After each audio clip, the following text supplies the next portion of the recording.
nice way of telling someone, fuck you.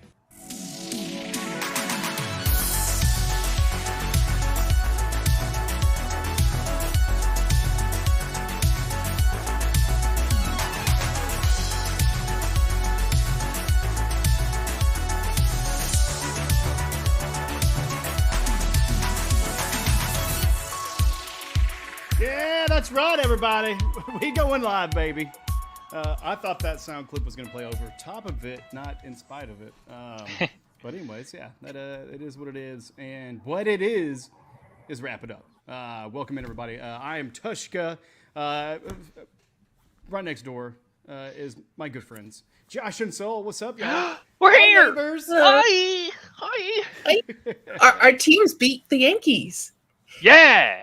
We're not going to talk about suck afterwards. But we did beat the Yankees. We swept them. They lined 3 games up, and we won all of them. And you know what? I'll take that as a World Series because we're not going to even get to the playoffs. Yeah. Not everybody's teams have won this week, unfortunately. But we do got quite a bit of news.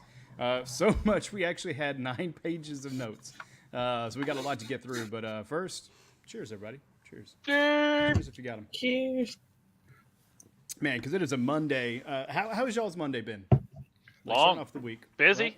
Busy, but good. Okay. Good, busy, long. So, Yeah. All those adjectives. all them adjectives, verbs, and stuff of English. All the adjectives. Is this a new adjective, by the way? Is that a new adjective or? She's really more got of a a verb. she's in the works for a reality show. You know what? Go get your money, girl. Dude, seriously, yeah. All I'm saying is the dude that interviewed her and that posted that better be getting some kickback of some sort. Yeah, real talk. His numbers are probably through the roof, TikTok-wise, and maybe YouTube. But that's for another show. That's another time. Here and right now, let's go ahead and do it. Let's just jump right into and swing for the fences, and we're gonna go run the bases, y'all. Going into the baseball news, Josh, we will spare you this week. You do not have to talk about your Reds, but I will. we are going to talk when we get there. pretty much every other freaking player of note, because we actually got the All-Stars have been selected. Mm-hmm. So that's really coming through. Sol, do you want to go ahead and take the lead on this one? Yeah, and we have a beautiful graphic here to show you of the All-Stars. So on the American League, our starters, we got the catcher Adley Rutschman of the Baltimore Orioles, first baseman Vladimir Guerrero Jr. of the Toronto Blue Jays, second baseman Jose Altuve of Houston Astros, shortstop Gunnar Henderson of the Orioles, third baseman Jose Ramirez of the Cleveland Guardians. Outfielders, we got Aaron Judge and Juan Soto of the Yankees, and Stephen Kwan of the Guardians, and DH Yordan Alvarez of the Houston Astros. And looking over at the National League, we got catcher William Contreras of the Brewers, first baseman Bryce Harper of the Philadelphia Phillies, second baseman Ketel Marte of the Diamondbacks, shortstop Trey Turner of the Phillies, third baseman Alec Boehm of the Phillies, outfielders Christian Yelich. Names of the Brewers, Fernando Tatis Jr. of the Padres and Jurickson Profar of the Padres, and then DH Shohei Ohtani. So throwing it over to Josh first. Starters, you could also talk pitchers and reserves, but which All-Star are you fancying? Which one do you like? I mean, I'm really not one single. I love Gunnar Henderson. I think he's fun as hell. As far as his in the Orioles, obviously with 2. I mean, the Orioles haven't been relevant for seems like 15 years, and their team is fun. They're the most fun team that I've watched. So as far as actual All-Stars, as far as team, the Phillies are a wagon right now, and they've got 3 All-Star starters, which is nuts. I mean, you get 2, the Yankees, Orioles, Houston, stuff like that, but you hardly ever get 3 All-Stars from one team because they typically try and have one from each roster, each team. Shout out Ellie. But I think those are the 2 things that stick out to me is the 2 Orioles getting starters and then how good the Phillies are because they got 3. I mean, Bryce Harper was a given, but Trey and Alec getting the nod for the starters is crazy. Yeah. Also, the Phillies, they had 7 total because they also had 4 pitchers as well in that mix. What I'm sad to not see any Royals up top. I mean, we've got some reserve players and we've got a couple of our pitchers, being Seth Lugo and Cole Reagans, but that's wrong. But it's okay. You know what? Snub us. We'll go ahead and just get the championship ring. You can keep your All-Star. But yeah, that's the extent of the commentary I can give. Except, hey, at least you got one red. You got one red, man. Dude, he's like the greatest thing I've seen quite some time. Yeah, he literally just scored today off of a dribble, like from third. He didn't even get packed. The pitcher had to run up to the ball, and he still beat out the out. Like he's ridiculous on how good Ellie De La Cruz is, and that's why I'm even more kind of depressed. Is because our owners do not know how to run an organization, and you have one of the just a God's gift of a baseball player in your dugout, and you are going to waste it, and he's going to be a Yankee in 2 years, and I'm going to cry myself to sleep sometimes thinking about, hey, this guy was in our it was on our bullpen dugout, whatever you want to call it, dugout. And that's the only thing. It's like, I know he's not a starter. His numbers don't zoom starting, but as far as a freak of nature when it comes to baseball, yeah. And it sucks because I know nothing's going to happen with the actual Reds themselves, and he's going to be a Yankee or a Red Sox or something, or a Dodger about 3 years from now. Hopefully not a Yankee. Then the Reds will be like the Marlins, selling their best players to the Yankees. Yeah. So either they're going to trade him like that they did Juan Soto and just get a shit ton of stuff for him. I think that's right with Juan Soto. I think the Padres traded him to the Yankees or something. I forget exactly what happened, but you've got to get something for him before he becomes a free agent. Yeah, well, hopefully they're not like the Royals of the 90s and 2000s because they were just nothing but a farm team. But you go from Reds to Red Sox. So, are you happy with your boys? I mean, you got a handful, right? We got 3, and it's weird not to see a Red Sox as a starter. That's weird, but I mean, it makes sense. But it's still weird. Rafael Devers, probably the most famous of the 3 Red Sox that are on this, and he's in the reserves, third baseman, and he got a home run against the Yankees. So, I mean, go him. He's literally the other day, I was joking with my dad. I was like, I think I know more Yankees players than I know Red Sox players right now, because Devers is like one of the only ones that I know at the moment. I was like, I'm a bad Red Sox fan at the moment when we were watching the game last night. Right? Yeah. Well, like, it's still early in the season. Yeah. You can still learn them. But yeah, I mean, me as a fair weather fan, that's pretty much my whole experience. It's like, who are these people again? Okay, cool. And then you learn them by the time they get to the playoffs. But yeah, shout out to Salvador Perez, getting in there, man. I know he's in the twilight of his career, so excited for him to be the reserve catcher. But yeah, I mean, anything else stand out to you all, Josh or Sol? Shout out on the reserve side. I'm always going to shout out Mookie Betts, even though he's no longer a Red Sox. He's with the LA Dodgers. Him making it, he's still so good. And I still got love in my heart for him, even though he's no longer with us. Yeah, the Dodgers having a sweep of some of the reserves there too. Yeah, having the white Will Smith.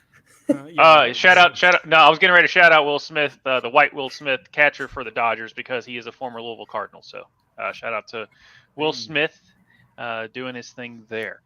Because that was mine. Oh, okay. Sorry. Yeah, it's a good shout out. You could shout out Freddie Freeman. He's a former Atlanta Braves, your old team. Yeah, my old team. Sounds weird. You got Mookie Betts. You got Teoscar Hernandez. I mean, yeah. Plenty of Dodgers to choose from. And Tyler Glasnow as one of the pitchers. Also, Paul Skeens. He's a rookie. Does the house skein mother? All right. Jeremy Miller. Cheers. Keep my pitcher's name out your... Exactly. So good. Yeah, what's up, Jeremy Miller, and everybody else in the chats, here in the coming future. Let us know how the future is. Let us know in the chats. Did we survive?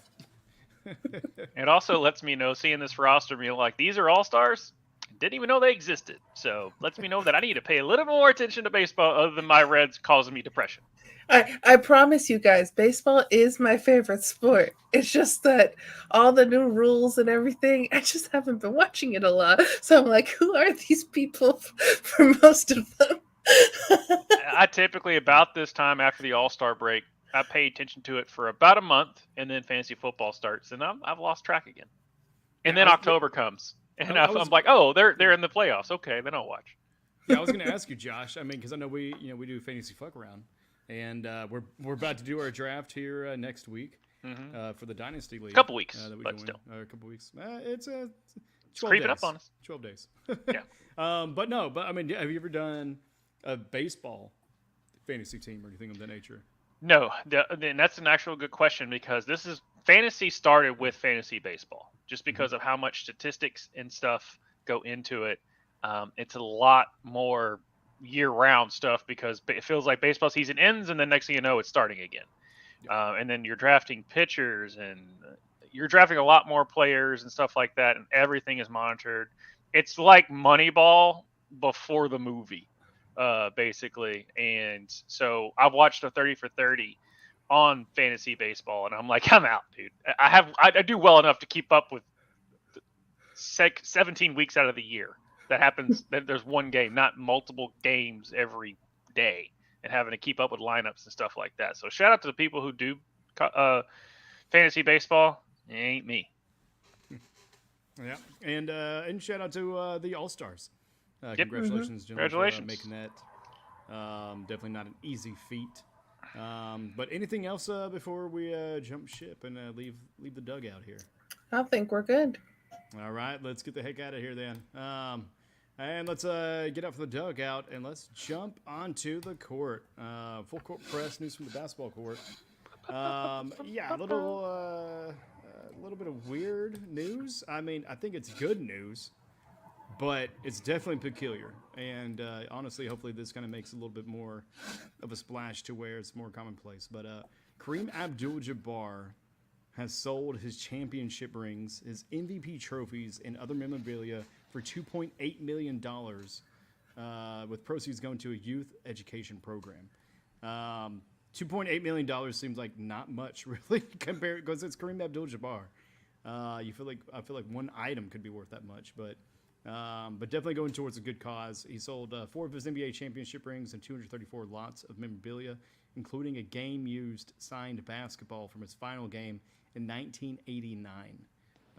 Dude, lucky person whoever has that. Proceeds from the auction are to be donated to Abdul-Jabbar's Skyhook Foundation charity, which is dedicated to help kids learn science, technology, engineering, and math, also known as STEAM, because now they've actually added arts, I believe, in the STEAM process. But the Hall of Famer said, when it comes to choosing between storing a championship ring or trophy in a room or providing kids with an opportunity to change their lives, the choice is pretty simple. Sell it all. Couldn't be said better, but what do you say, Sol and Josh, to this news? Go ahead, Sol. I mean, one, legend of the game. And this just makes him a legend outside of the game.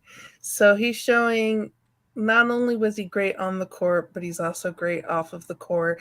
And doing this to further educate children, bring education to children, that's always a good thing in my book. So shout out to him. Yeah, Josh. A couple of things, not to sound morbid, but a lot of times you'll see where people tend to get older and they just like, hey, take this. Do you want that? Do you see anything you want as far as like handing it down to their younger relatives or their kin? Get real country with it. With this, he's probably like, I can't take it with me, and might as well help look good. Not to sound morbid, but Kareem's getting up there in age. I mean, we just lost Bill Walton, and they're not too far. They basically played together, I think, at UCLA, or they just missed each other in that situation. So not to sound morbid, but I mean, this kind of makes me understand that. But I mean, it's the fact that we got 2.8 million because for those who they did it 30 for 30 because they sold. There was an auction for the original rules for basketball, which obviously is a bigger thing than Kareem Abdul-Jabbar's championship rings and stuff like that. I get it, but this only sold for 2.8. That auction happened like 10, 13 years ago, and that went for 8 million in an auction. So you're like inflation and how things have. So it is weird that it only sold for 2.8. Hats off to them. Even though I have one on backwards and I don't want to make my headphones look weird, but hats off to them figuratively, not literally, because this is awesome. But yeah, should have been for more. Honestly, you're talking about you talk about like LeBron James had to be like 80 years old to break your all-time scoring record. Signed basketball from his final game, right? Like that should be 2.8. Yeah, I'm like, what the hell? Like, not just be like on the negative side and morbid side about him selling the stuff and helping, but it's like, could you not? Who ran this auction? Yeah, that's my question. Is who's the auctioneer? He's like 35, 40. Yeah, that's good. 40. Okay, we're next. He's like, no, it should have been $2 million for one of it. I guess he won too many rings, guys. That's my fault. He won too many rings, so there's not as rare. Yeah, and who knows? There could have been a little bit more of a timeline on it to where last minute of hey, we've got to get it in this month, or we're going to lose our window of opportunity. So maybe it was rushed a little bit, not marketed as well, or just not given the right opportunity or time to really kind of generate the interest. But if you're out there and you wanted to buy one of those items, make sure that you buy it and tell them that the additional proceeds need to go to the Skyhook Charity Foundation.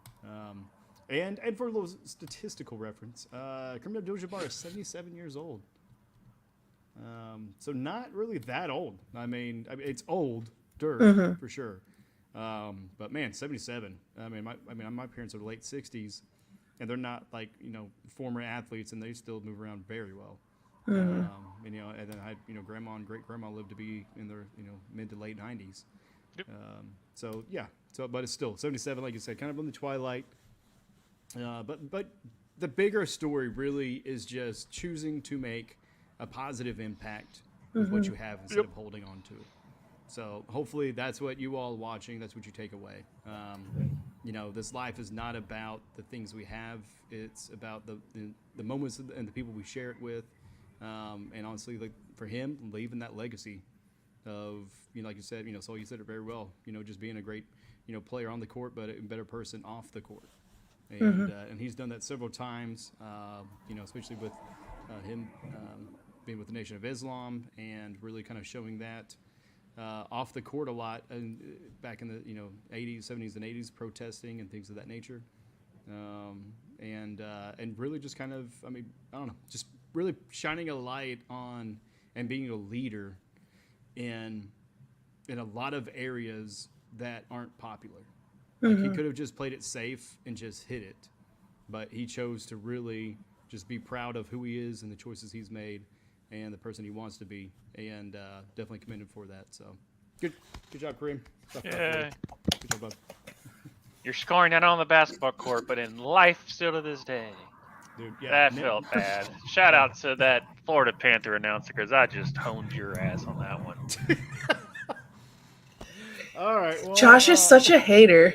I just love how he like self-credits him. Man, I just owned your ass. No, I said I honed in. Like I'm honed. Honed in, dude. That's why I'm like, I'm not gonna say I owned him. No, I was like, that was cheesy. Shout out to the Florida Panther announcer, because you complete me. 4 bites of a Big Apple, man. 4 bites of four big gulps out of maple syrup. I swear he missed his window on that one. Oh man, it was good, and definitely something that I wouldn't have chose, but there are some people that did get chosen. Right, and moving over to the WNBA, as a reminder that they all are playing against the Olympic roster, so those on the Olympic roster weren't eligible to be an all-star. Actually, that's a very good note, so appreciate you for putting it in there. But what else do you got? Tell us the rest of the story Yeah. there. WNBA All-Stars have been chosen, and we have this beautiful graphic up here. We got Joanna Bonner of the Connecticut Suns, 5th in all-time scoring. Aaliyah Boston, Indiana Fever. Caitlin Clark of the Indiana Fever, 3rd in assists per game, 4th in three-pointers. Alicia Gray of the Atlanta Dream. Derek Hamby of the Los Angeles Sparks, 3rd in rebounds per game, 5th in fantasy points per game. Brianna Jones of the Connecticut Suns, 5th in field goal percentage. Jonquel Jones, my girl, of the New York Liberty, 2nd in field goal percentage. Kayla McBride of the Minnesota Lynx, tied for 1st in three-pointers made. Kelsey Mitchell of the Indiana Fever, Abrike Gumbawale. Now, her stats are going to take a little while here.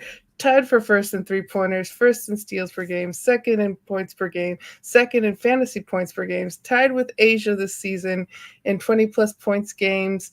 And her stats show how much of a snub she is for the Olympics. But, she's an all-star. We got Nneka Ogwumike from the Seattle Storm, Angel Reese, Chicago Sky, 1st in rebounds per game. And then, as we show here, Caitlin Clark and Aaliyah Boston, they were the top 2 vote getters with 700,735 votes and 618,680 votes for Aaliyah Boston. So those are all-stars. Those are the vote totals. Like, look at how many people voted. Yeah, I'm sure those are probably record numbers Yes. as far as participation. Like 750,000 people voting for just one person. Mm-hmm. Not sure what the voting looked like. If it was, could you choose multiple or not? But still, you'd love to see that much participation by the public and supporting all the players, really. In that, that's such a weird. I mean, I get it because probably just the timing of it. Mm-hmm. Maybe they're only going to have to deal with this every 4 years. For the men's, of course, they don't have to really deal with it because their all-star game is in the winter. I wouldn't call it a game, but they're all-star. Let's go out and just dunk all the time and not play. They're all-star hangout. Yeah, all-star hangout. Yeah, the not a 3-point game. competition, man's always lit. But yeah, no, that's kind of a peculiar kind of rule there. But at the same time, hey, everybody gets to play, and even though some, especially the rookies, probably don't need to play, they probably just need to rest. Like have a weekend off, but yeah, no, I like it. I like it. Josh, what are your thoughts on this one, bud? The top 2 vote getters are from Indiana, and most people end up watching Indiana. So I guess if you're going to vote for something, you're going to vote for the person you've been watching the most. So shout out to Leah Boston. There you go. Like how that swerved that. So yeah, and I've been saying the biggest snub, other than people were saying Caitlin, was Arike. I mean, you just read off her stats. But then you look at the women's national team and you're like, but painting up based on her position, like who do you take off? Right, exactly. Yeah. So it's like, you really going to tell DT to sit this one out when she's been the catalyst for the league forever and been the face and she said see you in Paris at the last Olympics? Yeah, so it stinks for yeah, that's the main thing is like Arike. I expect Arike to they're just going to get out of her way because she feels the most snub. I mean, I don't know I'm not in Caitlin's mind on this situation because she has no control over what the outer internet says. But as far as statistics and everything and longevity alone, I expect Arike. Is that called the outer net? Not the outer net. I was going to say the Outer Banks, but that show just pisses me off. But yeah, Arike, I expect her to really go off. But yeah, you can just tell you've seen the ratings, like that's probably why Caitlin and Aaliyah got the biggest because that's a team that's being watched the most. Yeah. Therefore, Mitch will be in the mix too. Yeah. And for voting purposes, because I voted a few times, you were allowed to vote after a while, was that you picked your entire team. So you basically were given that amount and you had to choose, I think it was 6 point guards and like 8 everyone else. And that's who you were choosing. And then you got to do that every few days. You got to re-pick if you wanted to. Gosh. Yeah, that's pretty wild voting system, but Yeah. So that's where those numbers definitely look like a little bit up. But Jeremy Miller saying WNBA All-Star Game will hopefully be better than the NBA All-Star Game. Just like kind of Josh was alluding to. It's just kind of a pickup game. There's no defense. There's just alley-oops and Not a game. We talk about practice, man. And these women care each time they get on practice, man. Yeah, exactly. These women care each time they get on the sport and get on the court, and it's mainly because they're not paid well. So to be able to decide to play the sport and to be on the court and put their all, they have the love of the game. And not saying that the men don't have the love of the game, but there was this like male announcer that was speaking about like if you want to go back to what it was like in the 90s in the NBA and just like kind of like a little bit of that violence on the court and watch a WNBA game, because they're pushing, they're shoving, everything's on the line for them. Because if you are able to get your stats up a little bit, that means more money for you because they're not making a lot. It is going up, but it's not where it should be. Yeah, and I mean, I think they're kind of in negotiations. Sorry, I left the comment up. For the TV contracts here probably pretty soon. But it's also on the Player Association. They've really got to step up and go to bat and play hardball with the ownership and with the deciding group there. Jeremy Mill also says FIBA are actually getting better. They are with how they beat the Liberty. Yeah. And then, we got some upsets. We got the Fever beating the Liberty. We had Chicago beating Seattle. So there's a few upsets that happened this past week. You gotta love that. I mean, competition just increasing.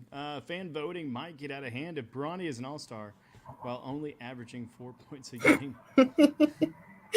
You're not wrong. Yeah, if we see that at the end of the year, then we know the fix is in. I'll wait for y'all to get through if you want me to go on a little thing, because what ESPN is doing with Bronny James is the most egregious thing and dumb thing I've ever seen them do with coverage of a person who sucks compared to the NBA. Before we go to the WNBA headlines, go ahead, Josh. Let your rant off. All right, dude went off for a big old 21 minutes and 4 points in his summer league debut. And the thing is their biggest graphic on top, and you thought it had 21. Some bitch had minutes next to it. You don't put that out there. He had 4 points a game. And guess what he got because of this great dumb performance? The front page of ESPN.com. Why? Who is that? What is that doing? Well, it's nothing against the kid. I hope he's great. I hope he's better than his damn dad. All right, at this point. But stop forcing nothing down our throats. When you can be having other things that we give a shit about, who's actually making feats that we've never seen before happen, and not some kid who unfortunately is being shoved in the wrong direction because his dad is really good at basketball still. That's all I have to say. Nothing against Bronny, but the media surrounding this is just getting worse and worse, and it reminds me that we're in baseball season in the beginning of July. There's a nice way of telling someone, fuck you. Oh. Yeah. Yes. Yeah, love it, bud. Love it. Look at all the passion there. For the game though, by the way, and I believe for the WNBA All Stars game, it'll be Saturday, July 20th on ABC at 8:30 Eastern. So PM, by the way. So definitely check it out. Be weird if it was a morning game. Stop making Bronny happen. Stop. Yeah. Okay. Your rant's over. We're good. We're good. I know. I feel better. The audio clip. That means we're done. I feel better. But I had to get that last little Mean Girls snippet out. All right. All right. No, we're with you though. But yeah, for WNBA headlines, we'll just kind of run through these and then let you all kind of pick which ones you want to jump on. Caitlin Clark is the first rookie in WNBA history to get a triple-double and the first in Fever franchise history in the Fever game against the New York Liberty.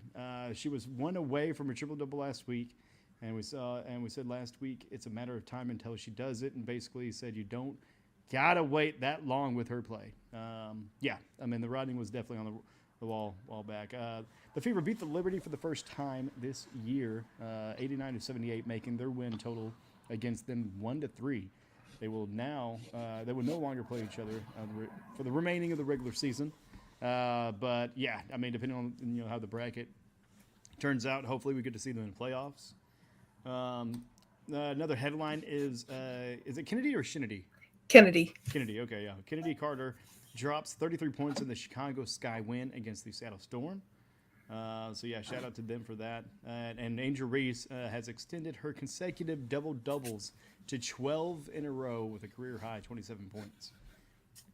Yeah, that game I definitely want to check out the highlights for, because it's absolutely sounded electric.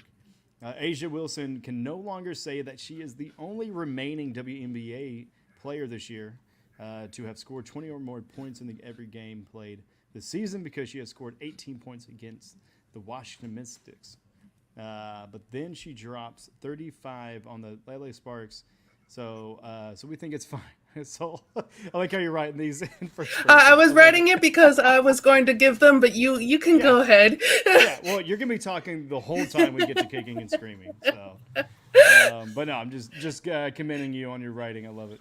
Yeah, I give myself cues, Yeah, that's great. But also speaking of the LA Sparks, in the game against Las Vegas, Diarika Hambe got a 28-point double-double, beating the Aces 98-93. And knowing A'ja, she would rather have the win than the 35 points, just like mentioned before. Continuing with A'ja Wilson, she broke the all-time scoring record for the Utah, San Antonio, now Las Vegas Aces franchise in the 104-85 win against the Dallas Wings. A'ja career total is 4,301 points, which is 39th in the WNBA. Sophia Young-Malcolm is 4,300, which is 40th. Becky Hammond is 3,474, which is 16th, and also played for the Liberty. And then, of course, our girl, Kelsey Plum, 3,074 points, was 84th in the WNBA. But, dude, yeah, I mean, that roster is absolutely on fire. And speaking of scoring records, Tina Charles passed Tamika Catchings for third all-time in WNBA scoring. But our girl DT, she's still number one, baby. Let's go, DT. But yeah, Josh. So, what storylines are picking out to you? And Josh, we do not have to re-talk about every one of them. You can just pick one or two. So, what Angel Reese is doing is great, and I think it's awesome. But I can see some people starting to chirp her a little bit for Russell Wilson stat padding stuff, because there's a couple of times you'll see missed shot, rebound, missed shot, rebound, missed shot, rebound, missed shot, rebound. Not saying that's a thing. I think that might have been a one-game thing. But a lot of times when you see these many double-doubles in a row, same thing with Russell Westbrook when he had those triple-doubles and so many freaking triple-doubles, and it was pretty egregious that he was stat padding. And just saying, your game speaks for yourself. You and Caitlin are right there, neck and neck for the All-Star, for the Rookie of the Year. And you already have, unfortunately, the internet against you for just because of the other person that you're with. But don't just keep playing your game and don't have those stat padding stuff. Also, I still have you just a tinge ahead of Caitlin right now, so I still have her. But I'm just worried that stat padding is going to come back to haunt her if Caitlin keeps still being. And I know people have been talking about her, that being part of her game, and as family drives by my house. Family. But there's so much more to her game than just her throwing up the ball and rebounding her own pass. And so I know you didn't mean it there, but there's been a lot of bad media that have saying that that's all there is to her game, that I want to shout her out and say that's not all there is to her game.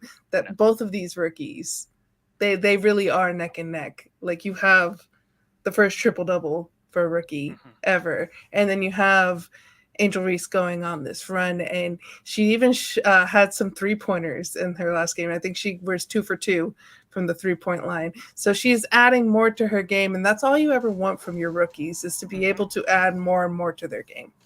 Even Jaylen Brown can't really dribble with his left hand. I know she has a hard time going right with her right hand with that, but yeah.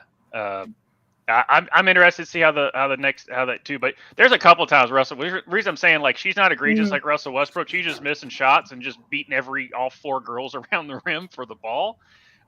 It's just, even if you look, but all you have to do is just, it's like one thing is like you didn't watch the game, you just looked at the stats, and so you just made your mind up based off of that, and you just see like missed shot, rebound, Angel Reese, missed shot, rebound, Angel Reese. And so like people just look at that and be like, see, I'm like, but did you watch the game? It's not her fault that she can't hit a layup and then no one else around her can get the ball.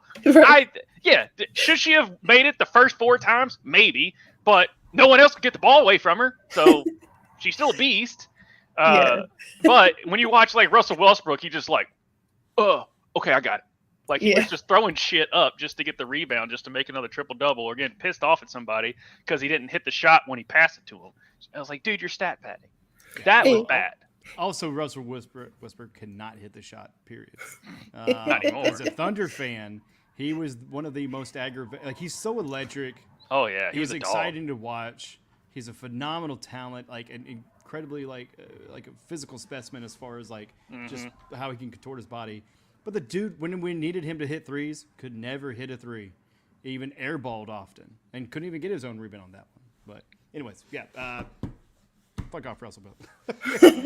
So what you got though? Go. The one thing that I do really want to just focus on is on a former player that's no longer playing, but is arguably one of the best coaches in the WNBA, and that's Becky Hammon. The fact that she is 3rd for scoring in the Utah, San Antonio, now Las Vegas Aces franchise. Shout out Becky Hammon, man. And she didn't even spend her whole time with the San Antonio Stars, which is what they were called before Las Vegas Aces. She was also with the New York Liberty. So to be 3rd in franchise history with them, even though she spent half their time in New York, that's crazy. Definitely the cream of the crop was Rare Friday. There we go. That's a term I was thinking of. Anything else before? I mean, any other new headline jump out at anybody before we go ahead and exit and go to the locker room? I do kind of want to go back to that Liberty Fever game. Yeah, please. I don't know if you watched it, or Tvshka, if you watched it. Not yet. It just seemed like the Liberty was off, or is the Fever starting to click? It's like one of those games where I was like, combo of both.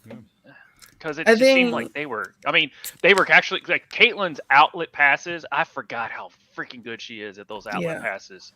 It's ridiculous on like just those little things of her game. And she's like, and then her players are actually catching the ball. And I think just because you go right from college into the WNBA, you don't have that off season. It's still it's tough, but they're finally gelling. Also, too, I thought, Brianna Stewart. She was off a little bit, and Jonquel Jones was also off on that game. Jonquel Jones, when you talk about the New York Liberty, their big 3 is Sabrina Ionesco, Stewie, and Jonquel Jones, and all 3 of them didn't really have their best game, and then the Fever are starting to gel with each other. And one thing that Caitlin is great, but when they play through Aaliyah Boston is when they play better.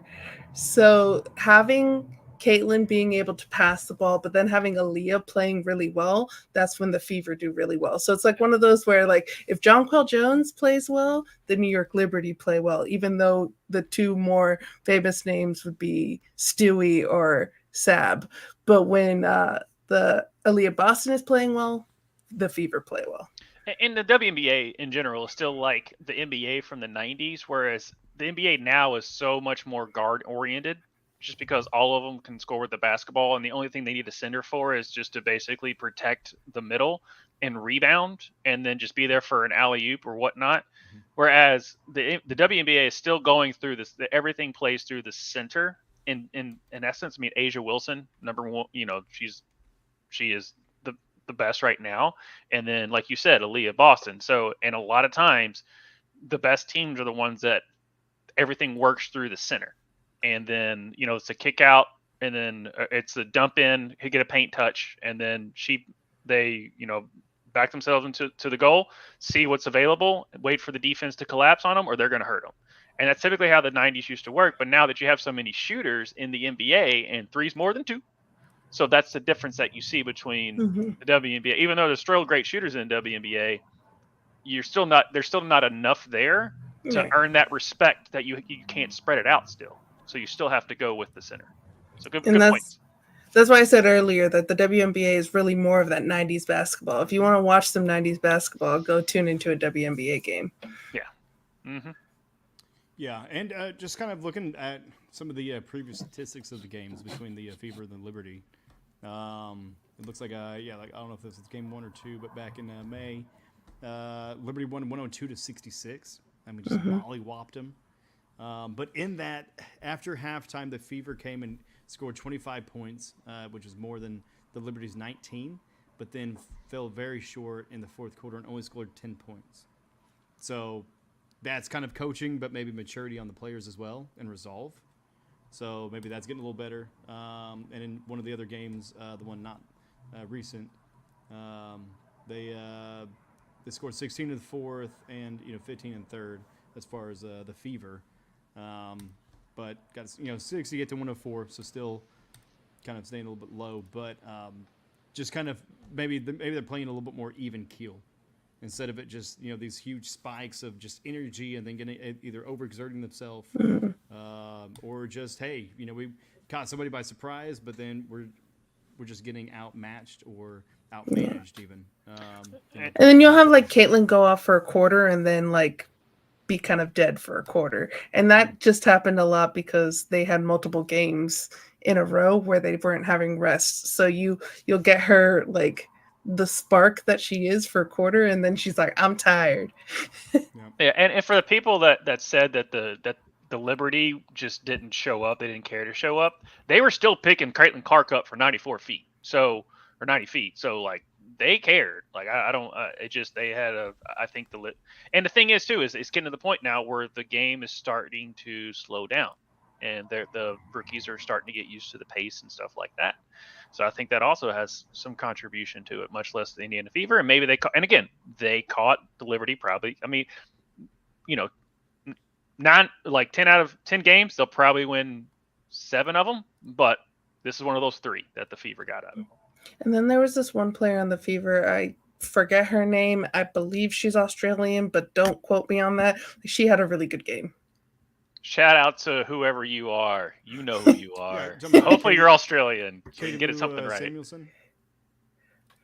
I can't tell you what her actual name is. Jeremy, if you want to look it up for us, I know you see there in the chat. Well, Katie Lou Samuelson was the second highest scorer. Oh, it's probably then probably her. Yeah, she went to UConn. Looking at it, she's from Fullerton, California. So it's definitely not that one you're talking about. Maybe Nelisa Smith. That sounds like. But you had Kelsey Mitchell with 14 points. Nelisa Smith 12. But anyways, anything else on these before we go ahead and head to the locker room? No.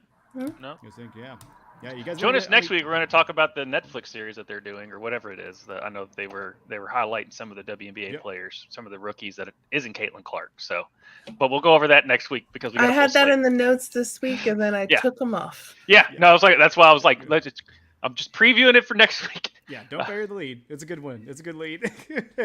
And we're not going to get weird. We're going to get a little, kind of weird. I mean, it's novelty acts, man. So we go from the court over to France, right? Because what's going on is the Tour de France right now, which I don't ride a bicycle. Do any of you guys ride a bicycle?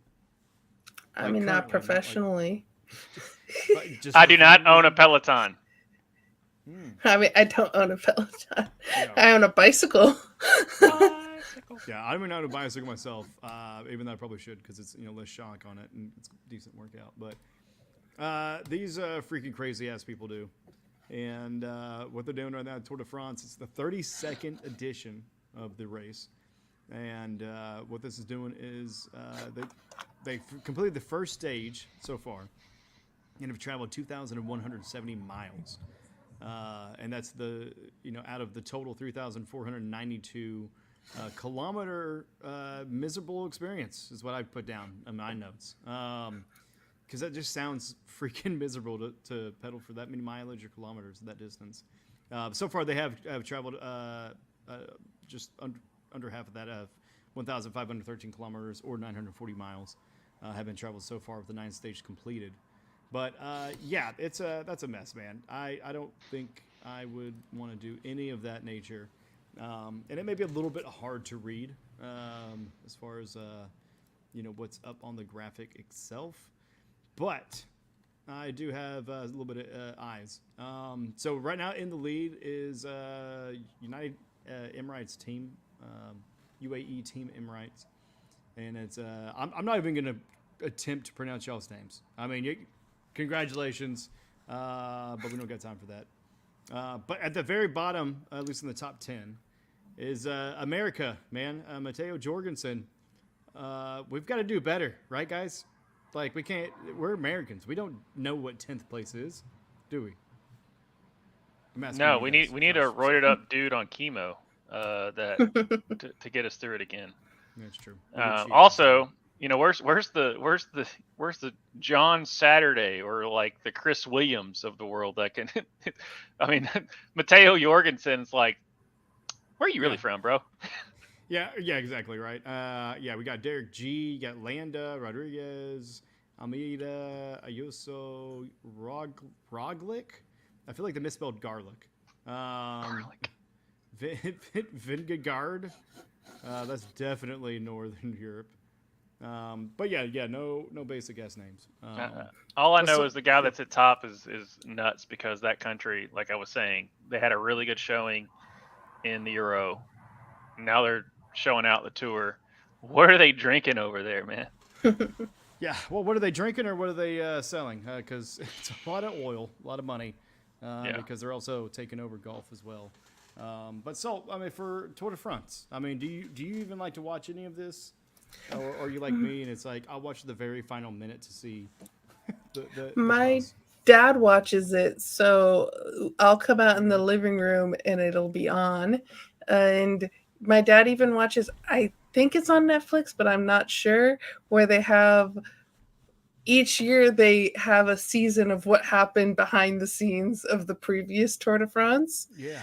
And so my dad watches that show as well. So, and what's funny is when you can tell that they've dubbed over a person in English. So, because you're like, that person is not speaking English at all. The flaps do not match. And then you get this very American voice coming out of their mouth. I had a great time. In the race. It's like that old kung fu movies. Yeah. Dude, your dad like watching all of the Tour de France like makes my heart happy. Like what does he do? I mean, does he just like sit there and just like? My dad is retired, so he will switch between whatever is on. So I'll wake up in the morning. And like the Tour de France will be on, or if it's like the weekends and it's during soccer season, soccer will be on. Right now, like the Euros, because of the time difference, then like sometimes I'll walk out and the Euros will be on. He also watches golf. So anytime I walk out into the living room, my dad is watching some sport or the other. He sits on the couch and watches sports. Dude, I feel like we got to have your dad on for like a segment, maybe. That'd be great. We have one of our parents just take over. No, we're not gonna do that right now, at least. But anything else on Tour de France, though? I mean, we've got the schedule up. It's going until July 21st. It started June 29th, and like I said, they finished the 9th stage. So currently, today they are on rest. Not new, but an old Orleans. But then they're going to be continuing next phase. They won't have another break until the 15th. And after that, they will have traveled what looks like to be another like 1,000 or 1,200 miles in in freaking 6 days. That's miserable. And then the Why do that Olympics. to yourself? Yeah. The Olympics are. They'll just get across the finish line and just bike the rest of the way. back to here. But no, it just shout out to them for like that's what they want to do. It's just like how do you go through? How many sports do you go to be like I'm gonna be best at just. When I got to point A to point B in my life, I did that pretty fast. I think I do it faster. All right, let's do that. Up a mountain. Right, up a mountain, both ways. Like I'm trying to give like tip of the cap to their athletic feat, but also being like I've got Kenny Powers in my mind of being like I don't want to be the best at exercising. Like it just that's kind of how I feel. But like shout out to them because what they're doing is incredible. I never wanted to be like, oh, I want to bike up a hill because every time you biked up a hill, you end up walking the son of a bitch. Yep. 100%. And then when you had a 10-speed, you're like, oh, I could do it. Like, no, I don't know how they do it. Florida is flatland, and when I moved to Tennessee and going up a hill, I was just like, and I'm going to be walking my bike up the hill, and then I'll ride the bike down the hill, which is very fun, by the way, riding a bike down a hill. The best. All you have to do, if you want to train the Americans, wobbly and then you eat it. Right. All you have to do is just take them to West Virginia and tell them don't get off an exit, and then watch them biking up and down a hill, and that's how you train for the Tour de France. There we go. No, I love it. You're not going to catch me doing anything like that. I do have a friend that does competitive like marathons, and like running like hundreds of miles. And it's like, why? Is he mentally okay? That's questionable. Very questionable.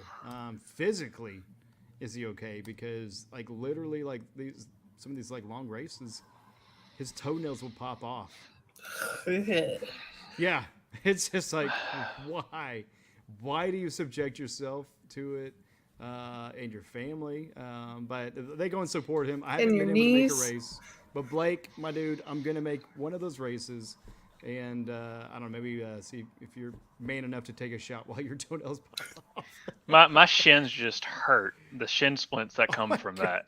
Oh, my God. My knees hurt right now. Yeah. Yeah, even with my new knees, because I got shots, injections a few weeks ago. No. Dude, my shins are killing me work-wise, having to run back and forth. But that's such a bad segue right there. Yeah, I apologize. Everybody at home, I wasn't really planning on that one because we got to kind of shift gears a little bit and just get things back to neutral where the human aspect of sports kind of comes into play. I mean, we got to talk about the good with Kareem and, him just being charitable and philanthropic and, helping the youth. But unfortunately, we have had another person pass away. And this wasn't a player or an athlete that was, later in their career. This was one that was still really just at the beginning of their career. But Josh, I know you've got a lot more kind of to say on that, man. But Kyrie Jackson originally was with Alabama, and then the cornerback, and then ended up transferring to Oregon. But I mean, it just solid collegiate career. And then was drafted by the Minnesota Vikings in the 4th round. And unfortunately, I was trying to look it up before we went live to see, still haven't really come out with any details of the crash, but him and I think 3 people, including himself, unfortunately passed away in an automobile accident. Kind of diving into just reading some other research, he was one of those that just had a rough upbringing. And seemed like once he got to Alabama and even Oregon was, on getting stuff together on the straight and narrow, kind of had it all figured out once he got to the pros. That's typically probably why he dropped from, being one of the top cornerbacks to the 4th round, just because of off the field issues.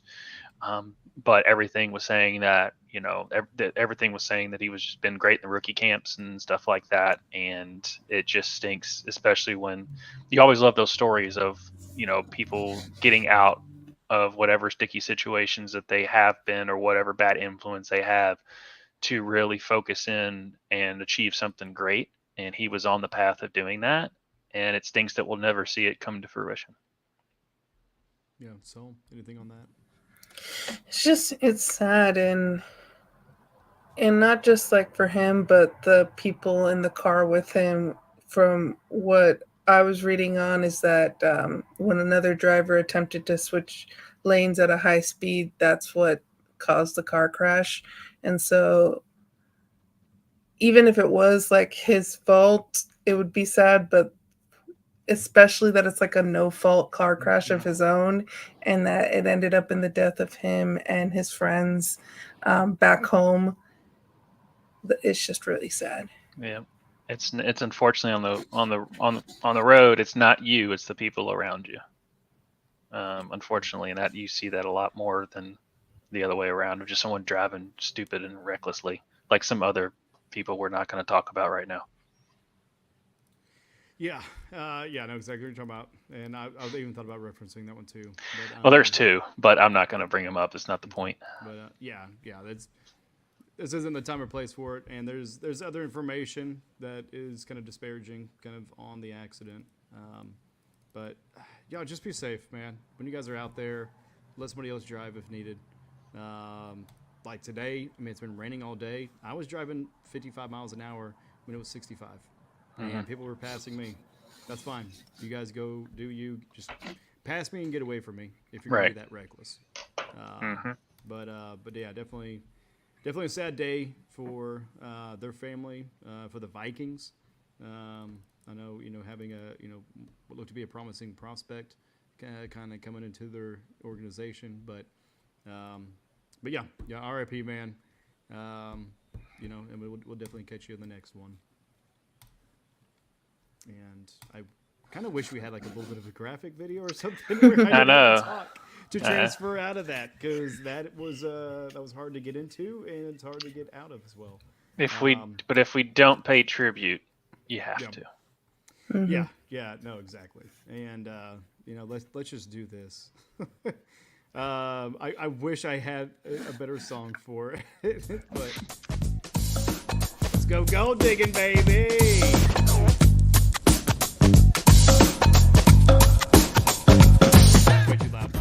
We're going gold digging, man. This is the Olympics. The Olympics is going on right now, everybody, and starting to heat up. And I'm not just talking about the July weather. With the Olympics. Yeah, let me change the graphic real quick. Sorry, I'm trying to do too much at one time, guys. Bow! Look at that new graphic. 2024 Olympic news and updates. Gold digging, baby. But no, with it, we got some qualifiers happening. We've got the FIBA men's. We also have the U.S. men's national team Olympic roster decided.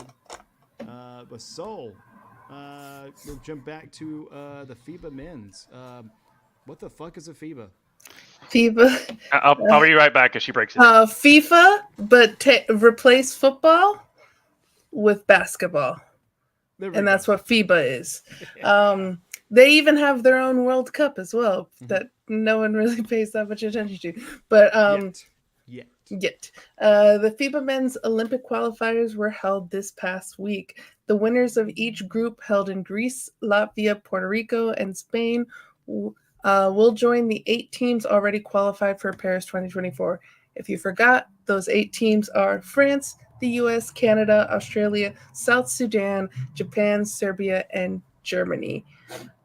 There's one group that we're going to focus on more than the others because Luka and Giannis, so sorry, not sorry. Yeah, exactly. The rest of y'all, who are you? But yeah, Giannis and Luka, go ahead. All right, so Greece group, which it's a little sad that they were in the same group. Like, can you separate them so they both can go to the Olympics? But anyway, the Greece group had Greece, Egypt, Dominican Republic, Slovenia, New Zealand, and Croatia. With Slovenia, they lose their first game, but they win their second game, Luka getting a triple-double in both games.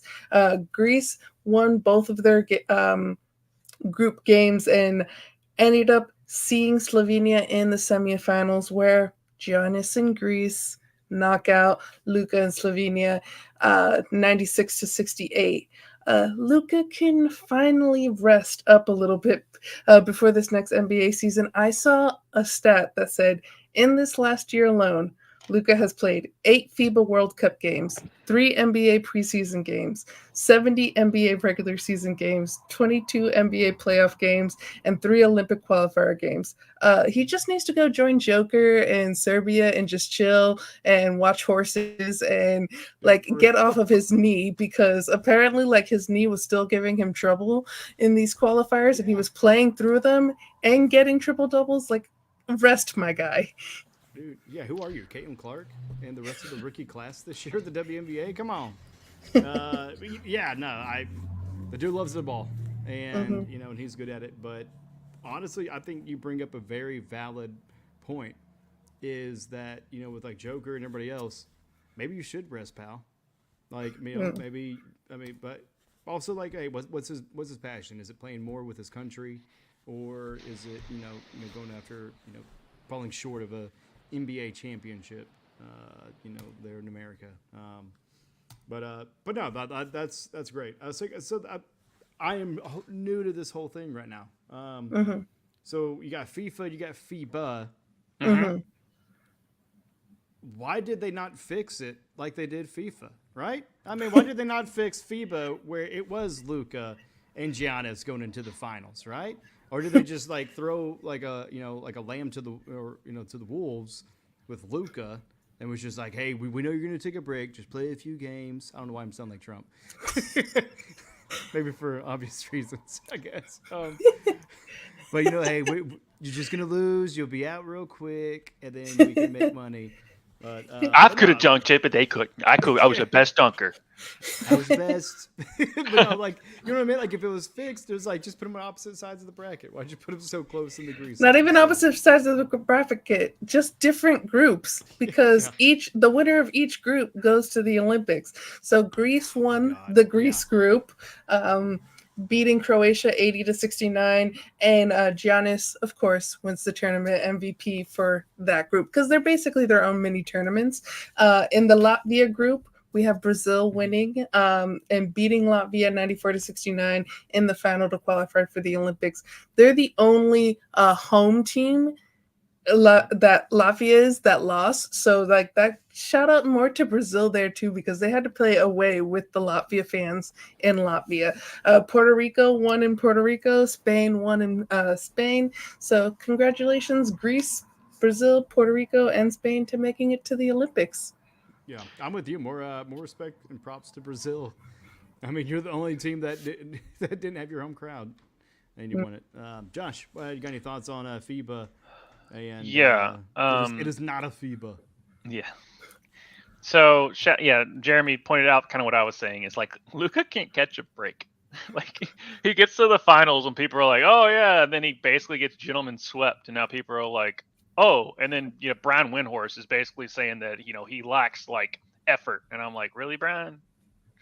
All right, and then also to shout out to Puerto Rico. I don't know if you all saw some of the sights and sounds of that game. The fact that it's the coach who basically Puerto Ricans go hard. Yeah, the last big run that they had in the Olympics, which was back in, was it 08 or 04? I can't remember.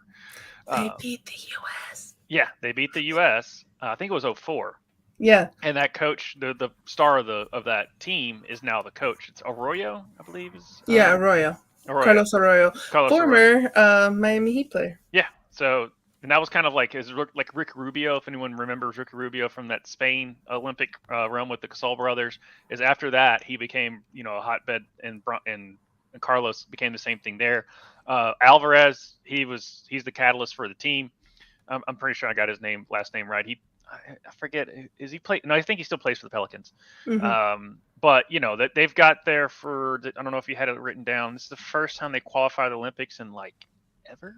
It's been a while that they've actually qualified. And then Spain, Latvia not getting out of their group was weird. Typically, if it's the group that if you're the host group, you typically are the better team. That's why you get the host job. But yeah, the sights and sounds of Puerto Rico stuck out to me, and also the fact that I think Luka's just like, I'm so tired. I'm done with this. Yeah.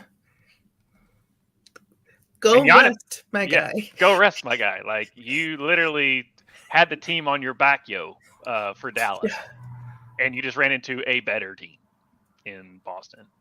So, well, that was a broke back. Jeremy Miller saying that he's going to root for Canada since SGA is on their team until they face the USA team. I won't. I mean, I'm not. I got to stick with my narrative, guys. Okay, I got to stick with my narrative. Yeah, talking about SGA with the Thunder, baby. Yeah, SGA style. Yeah, beast mode for sure. And I can't wait for him next year, his sophomore year, to be able to do a little bit better. But anyways, anything else on FIBA? That's all. I'm surprised Bronny's not on the team. Yeah. Although, shout out to Cooper Flagg, he was torching the Team USA in their scrimmages with the other USA players. And Cooper Flagg is an incoming freshman next year for Duke. So go watch his highlights. He was ridiculous. So we'll say that. I love that. Yeah. Definitely put it in the private chat. I'm going to check it out after this.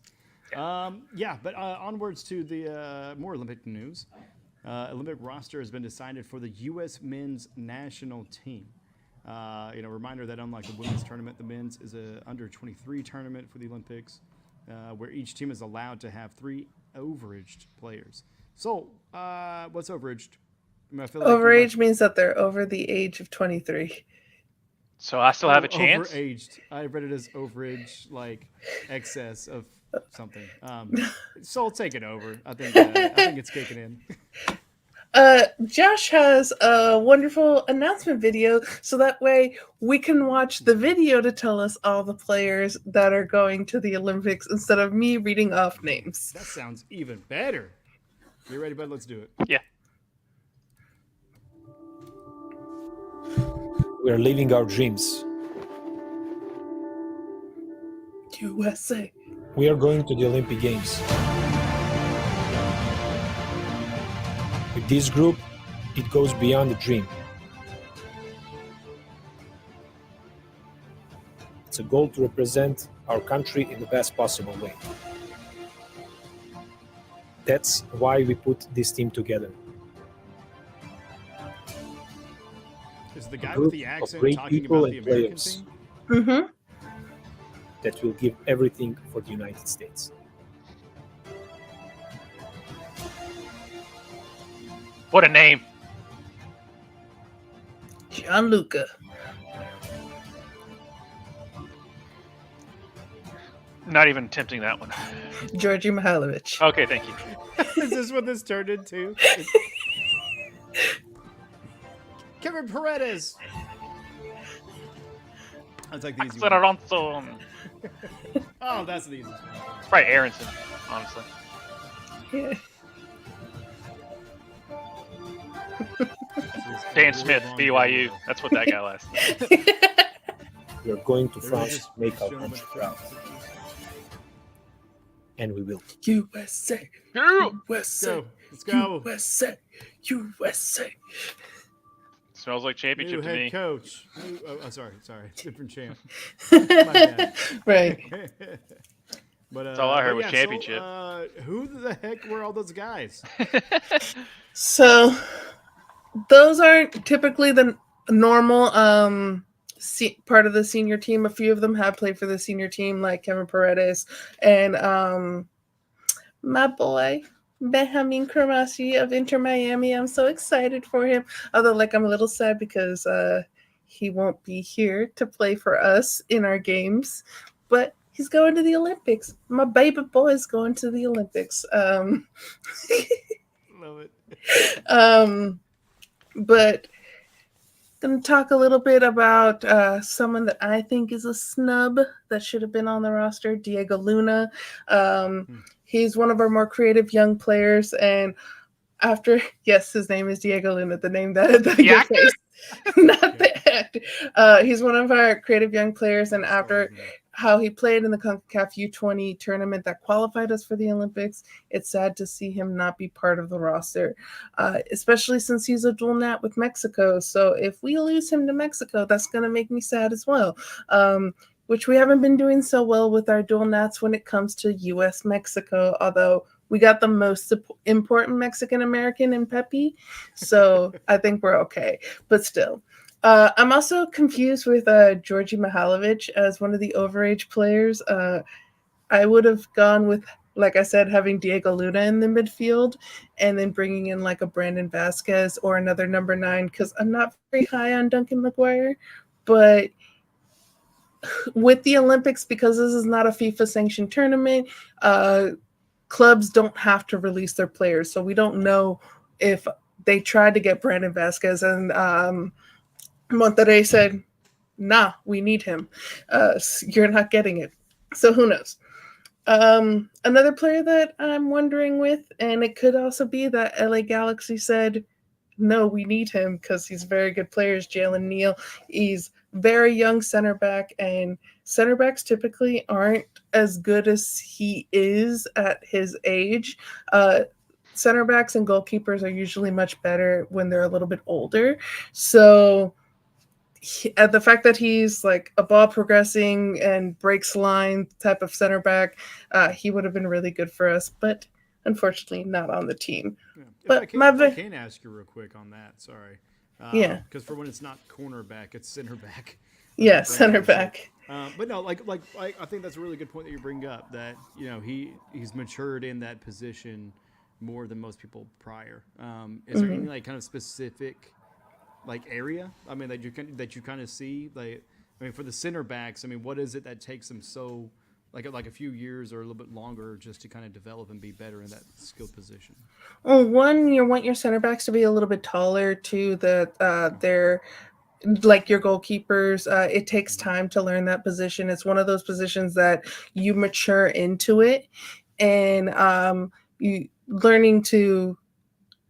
have to have that center back pairing as well. So you could play really well with the person next to you, and then if you change it and have another person playing next to you, it completely changes up the flow, the chemistry. Yeah. And so it's one of those things that the more mature you are, the more you can kind of play with anyone, the more you can because when you are a center back, you need to be a leader because you're in that back line before the goalkeeper. So one thing that they talk about in soccer, that if a forward makes a mistake, you have the midfield to back them up. If a midfield makes a mistake, you have the defenders, which a center back is a defender, to back them up. If a defender makes a mistake, you have the goalkeeper to back them up. If the goalkeeper makes a mistake, the ball's in the back of the net. So it's that next line of defense before you get to the goalkeeper. And that's why when like goalkeepers get clean sheets, they also mention the center backs, because they say, oh, the center backs also got a goal clean sheet, which means that they didn't let any goals get into the net. Because it's one of those roles of like, yeah, you need to be a leader from the back. Love it. Love it. And most of the time, those center backs are like, and most of the time, the center backs are like the larger on the team. Not just because they're like slow or anything. It's just because they're protecting. So they're kind of like the rim protectors in a sense for soccer. And for headers too. Yes, and for headers. You want a tall center back. On that, one thing I have noticed of how many other clubs and stuff that these players come from, because Kevin Paredes and Griffin Yao, did they come from Game of Thrones? Because what are those teams named? Wolfsburg and Westerlo. That's in the Bundesliga in Germany. And I was like, is this hot D? Are we getting a hot D right now? Also, too, I want to point out Miles Robinson. Why is he there? Not because I don't know him as a player, but because of who he plays for. Yeah, FC Cincinnati. My favorite. He used to play for Atlanta. If he was still in Atlanta, then I'd say he earned a spot. The funny thing is, you were saying Miles Robinson, why? And like a lot of soccer people online are saying the same thing. Yeah, I've watched 0 minutes of his game, and already I'm skeptical. But you're not skeptical of Maximilian Dietz? No, you have to have him for the all-name team, along with George M. I can't pronounce his name. Is It's that all how on you say reference. the name, though, Soul? Dietz? Dietz, yeah. Fuck, I love it, man. Dietz nuts! Oh yeah, that's my favorite. That's my And then- favorite name on Maximilian Dietz. That's And then I'm definitely- excited for our Venezia boys, Gianluca Busio and Tanner Tessman. They brought Venezia. They were promoted into Serie A. They were a Serie B team, and I actually got to see them when I was in Italy when I went to Venice. So I watched one of their games. So I'm proud of them. Woo. Yeah, well, I apologize. I mean, I don't know soccer, ladies and gentlemen. So that's why I like to ask those questions so the common viewer has an idea as well as myself. But I did cut you off. So talking about the center backs, what else are you excited for coming up? To win. No, sorry. Like, I didn't set up. So Benjamin Kromashki, right? Are you excited for him? Okay. Yeah, I already spoke about my boy earlier. Did you a little bit? Okay. All right. Well, because I cut you off before those parts. Yeah. But I'm excited for the boys in general. they always seem to make a splash in the Olympics. I've always seen that where they, for some reason, make a splash in the Olympics. Typically, now granted, my 2004 brain, my 2004 brain. I was about to and Josh, we have not been to the Olympics in a while. I said, but we're there. Which one was that, Josh? 2004. I don't know. I've been there 4 years, man. 2004. 2012. When was it? I actually don't know, but it's been a while. It's been a while since the U.S. had an Olympic team. Yeah, we're doing it live, y'all. Mm-hmm. The women have 2008. always made it, but yeah, It's 4 years off. yeah, it's been a while for our boys, and that's the exciting part is that they made it there. Let's see what we do there. I mean, obviously we're gonna win. No, I'm just kidding. I don't.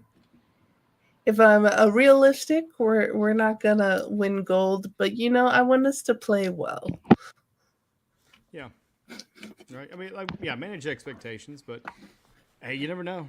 We could have, like another miracle. We have Maximilian Dietz, son of Mr. Dietz. How can we lose? Dietz. Nice. I feel like we underestimate our sneakiness. I just want you to say the name of the midfielder, the one right below Benjamin Kramasi. I just want to see how you guys say it, even though I've already said his name. George Mihailovic. Josh? You said Georgie, so I got that much. Or do you? That's probably not right. Georgie Mialakovic? There's no C other than the end. Georgie Mihailovic. Mihailovic. Okay. I was close. Yeah, I just didn't do the Heil because I feel like that's inappropriate these days. Yeah.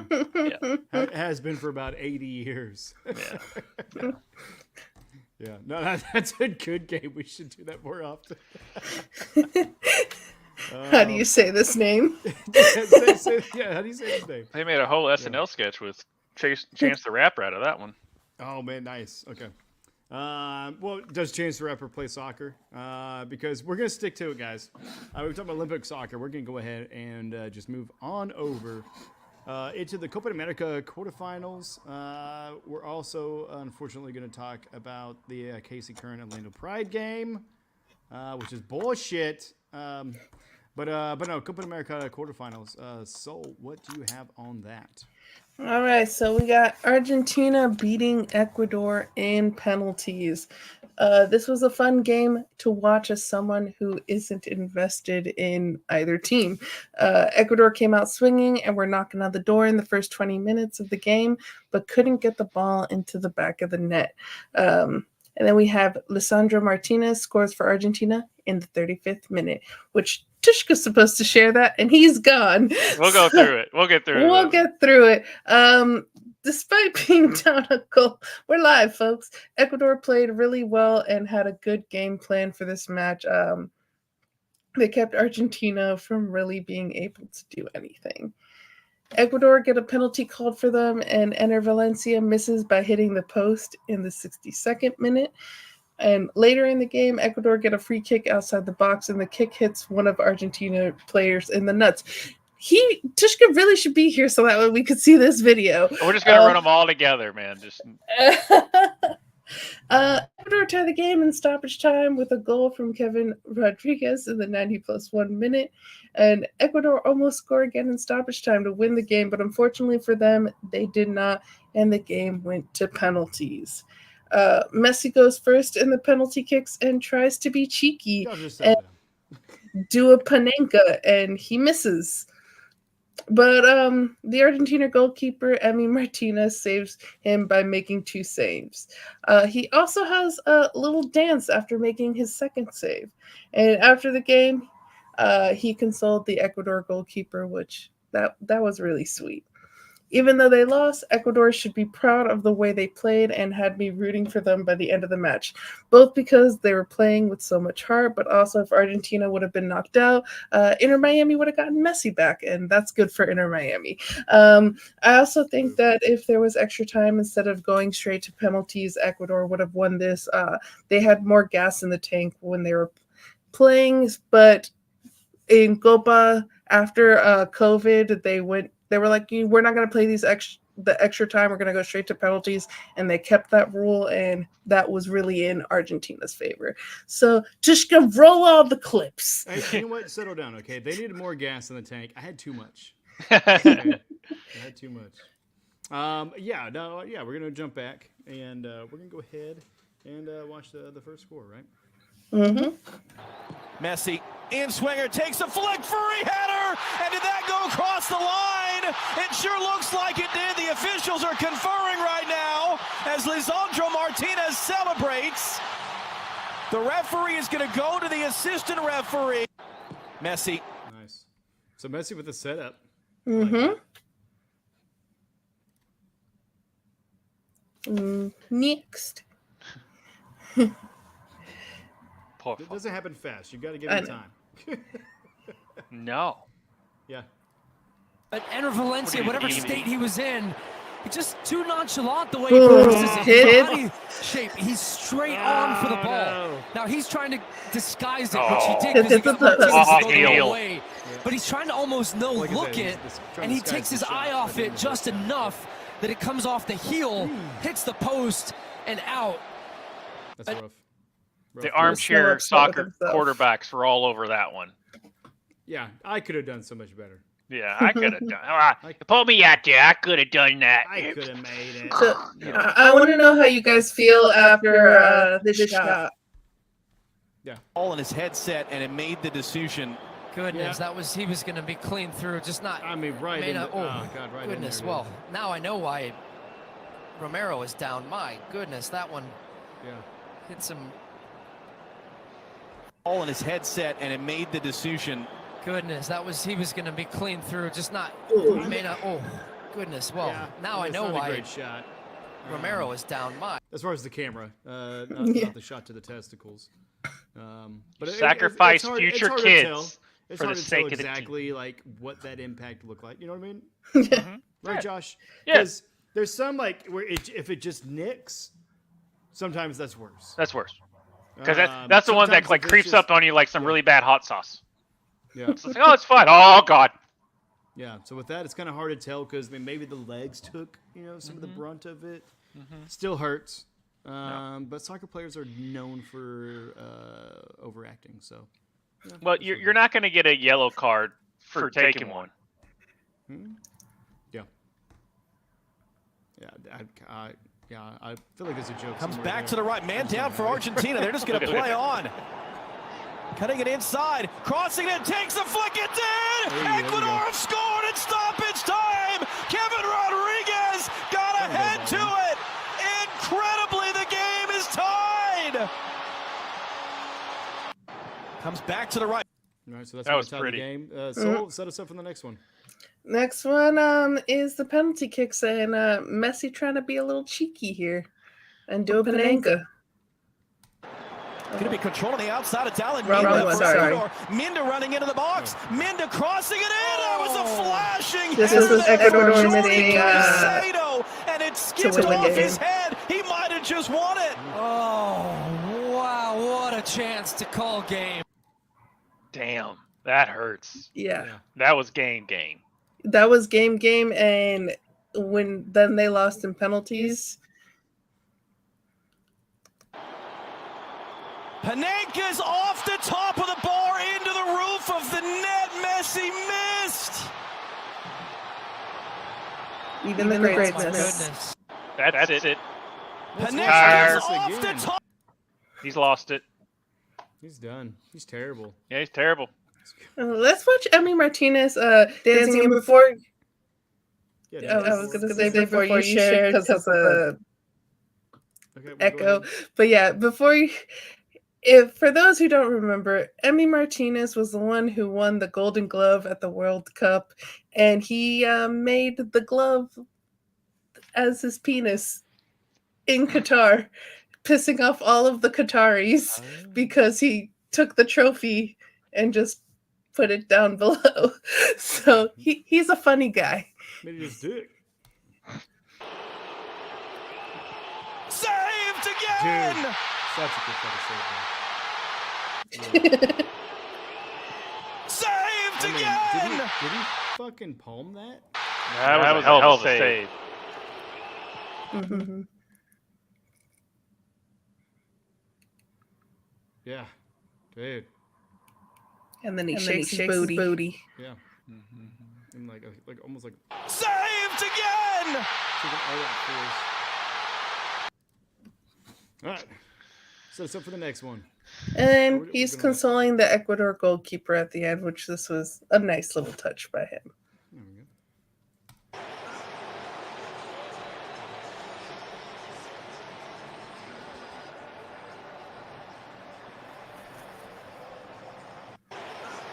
They're showing good guy. Good sportsmanship. Good sportsmanship. Who was the guy? Good job, guy. Emi Martinez. I'm always kind of indifferent with that because it is good sportsmanship, but it's also like you played a good game. I mean, I won, but you played a good game. Is it Michael Caine? Yeah, Played a maybe. good game. Why do we play good Just games? look up Brian Mr. Regan Bruce. about how the losing team and the winning team always like you got to give him a lot of credit. And he was like, guys, I just came from the champagne and the confetti. Once I finally got through all that, they gave us a lot of credit, so you should feel good. Like what the hell? Well, let's go to Josh's favorite team, Canada. Yeah, suck it. They beat Venezuela in penalties. Jesse Marsh doesn't get the U.S. job and is able to get Canada to a semifinals in Copa America, while the U.S. was grouped. The Canadian players do suit Jesse's style and tactics more than the U.S. players, but it's funny that the person who got rejected and stated on a podcast that he wasn't treated well in the hiring process with the U.S. goes farther than the U.S. does in the pretty much only meaningful tournament before the U.S., Canada, and Mexico host the World Cup. So, I mean, shout out Canada there. But the refs are still being terrible in this tournament. We have the Euros going on at the same time. Go check out Josh and mine's and Tushka's, but Tushka missed the last one. Bracket bitches to see our full thoughts on the Euros. But there is a stark difference between the reffing in Copa America and the reffing in the Euros. So going to our first thing, Jacob Schaffelberg was fouled in the box, and it wasn't called in the 5th minute of the game. With the referee, there's a tug. Pulling on the shirt, tugging, he falls over in the box. That's a penalty. A little bit easy, but Yeah. looks like it was in the box too. So what do they call in the box? Referee. Like within the body frame? In the box as if it's in the actual, Oh, within. Okay, yeah. yeah, the box to call it the Box around penalty. the, goal. Mm-hmm. Mm-hmm. Canada was really full force ahead, and we're trying to call for a handball in the 11th minute. So let's watch this video. Flick there on the touch. David in a space. Look at that nice pass. Keeper out to make the save. That's empty. Long shot. Blocked. It's loose. Laren blocked as well. Canada unlucky. Flick there on the touch. And you see there Jesse hitting his arm saying, "There's a handball." Who was it? Was it that guy? Oh, you're not sharing anymore. Oh. Canada. I just can't tell where the handball was and which one it was based off of that. But And way. Speaking of Jacob Schaffelberg, who plays for Nashville SC, by the way, he scores in the 13th minute. So you can hate him because he's Canadian, but you can love him because he's plays for Nashville, Josh. okay. Get it in. David with the only goal of the tournament. David in front. Goal for Canada. Schaffelberg 1-0. Look at how happy Jesse is there. The throw in. They get it in. And then With the in a nice gesture, after scoring, Schaffelberg runs to the sidelines to get Tajon Buchanan's jersey and lift it up, since unfortunately he broke his leg in practice and is now injured for the rest of this tournament. At the right place, at the right time, and getting the goal. I always love seeing these moments of sportsmanship. It makes you love the game even more. Mm-hmm. And Salomon Rondon ties the game in the 64th minute for Venezuela with this unreal goal. long throw in from Johnston. Flick down. It's loose, but nobody in white to get it. A race back the other way. Rondon. And flick. Great post Damn. out. Goal. Rondon. Damn. 1-1. Damn.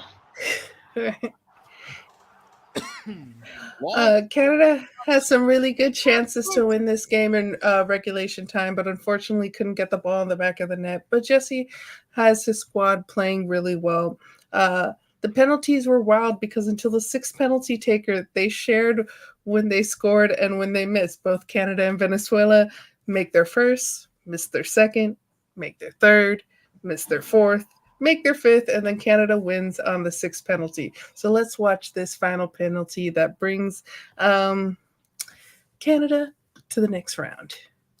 Boo.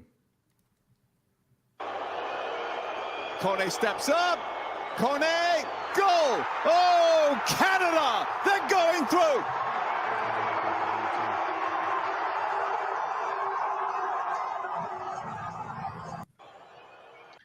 Glad I picked him.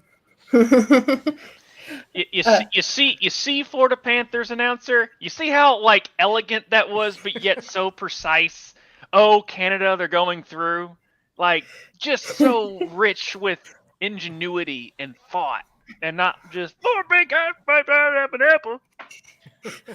You're my buddy. You're my buddy, man. I can't wait to hear you call the next game because you bring me enjoyment I didn't know I could find.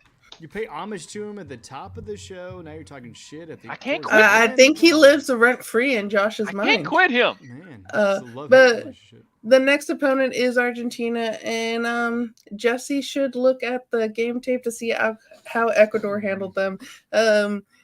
Because you know, if they play like Ecuador did, and they find a way to scrap it out and get it to penalties is a crapshoot. So. Good luck to Canada, I guess. Good luck. Going on to the next game, the only team that won in regulation time, Colombia destroyed Panama 5-0. Everyone expected Colombia to beat Panama in this game, but besides the reffing of this tournament, Copa America is being criticized for not having goal line technology. This was completely a goal for Panama that was never called. So let's watch this. That's a close one. That's Miller. Wow. This will give you a good view. Yeah, Miller gets up. Is it behind? passes the That line. left arm seems to be, that's a close one. It's one of those where, was Panama going to win this game? No, but could they have gotten a consolation goal? Yes. But unfortunately, they are 5-0. They're out. Congratulations to making it through. It should have been the U.S. losing to Colombia in that match, but, we didn't make it out of our group. Colombia doesn't lose, apparently. This is what I've learned in this Copa. Yeah. So kind of with that, like with that goal, Mm-hmm. I mean, do they have cameras that are looking right down the line? Because I'm thinking like NFL. I mean, you got cameras covering every which angle, but of course you have replay. So for the Copa Americas, I mean, do they have challenges, replays? What does that look like? There's no challenges that the coaches can give. They have the VAR booth, and the VAR booth will look at stuff. They don't, unfortunately for Copa America, they don't have goal line technology. So some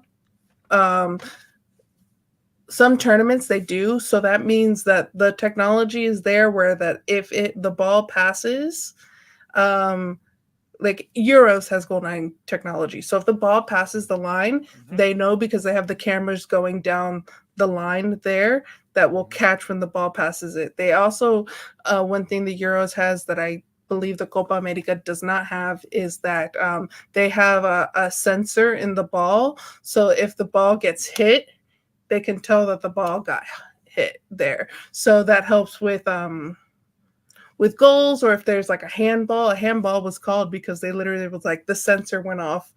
Because like if you're just watching the video, you could be like, oh, maybe the ball just went over their arm.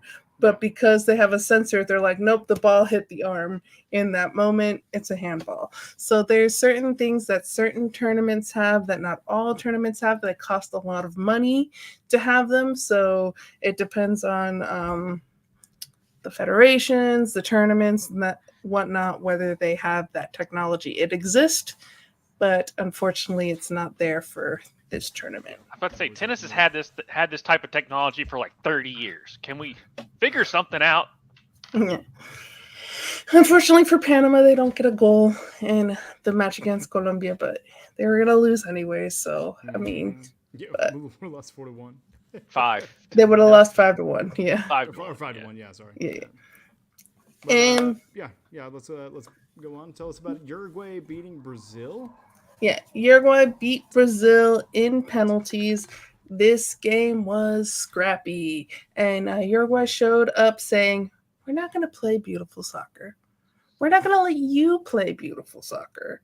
We're tactically going to make this look like such the ugliest scrap ever." Mm-hmm.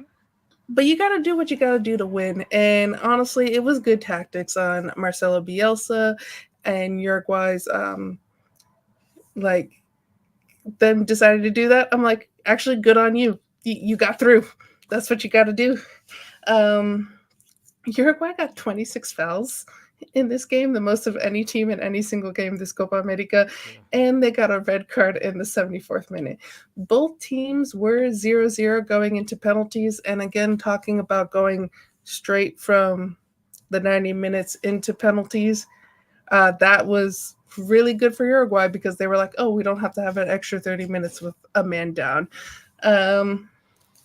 Brazil missed their first and third penalty in the shootout. The first saved by Sergio Rochette. So let's watch this.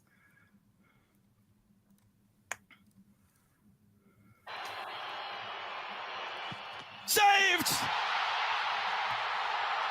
Good save there. That's right. Yeah, you said that was the first one?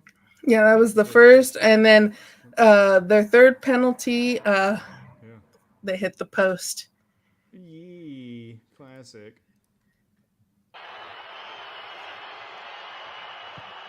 Off the post! What the run-up there? See that run-up, Josh? Play it again. Yeah, keep playing. Or go to yeah. This is me when I bowl. Post! Allison kept hope alive for Brazil for a moment, saving Uruguay's fourth penalty. So let's watch that. Final. Saved by Allison, and Brazil is alive. And the final penalty to advance Uruguay to the semifinals. Let's watch their enjoyment here. Sponsor.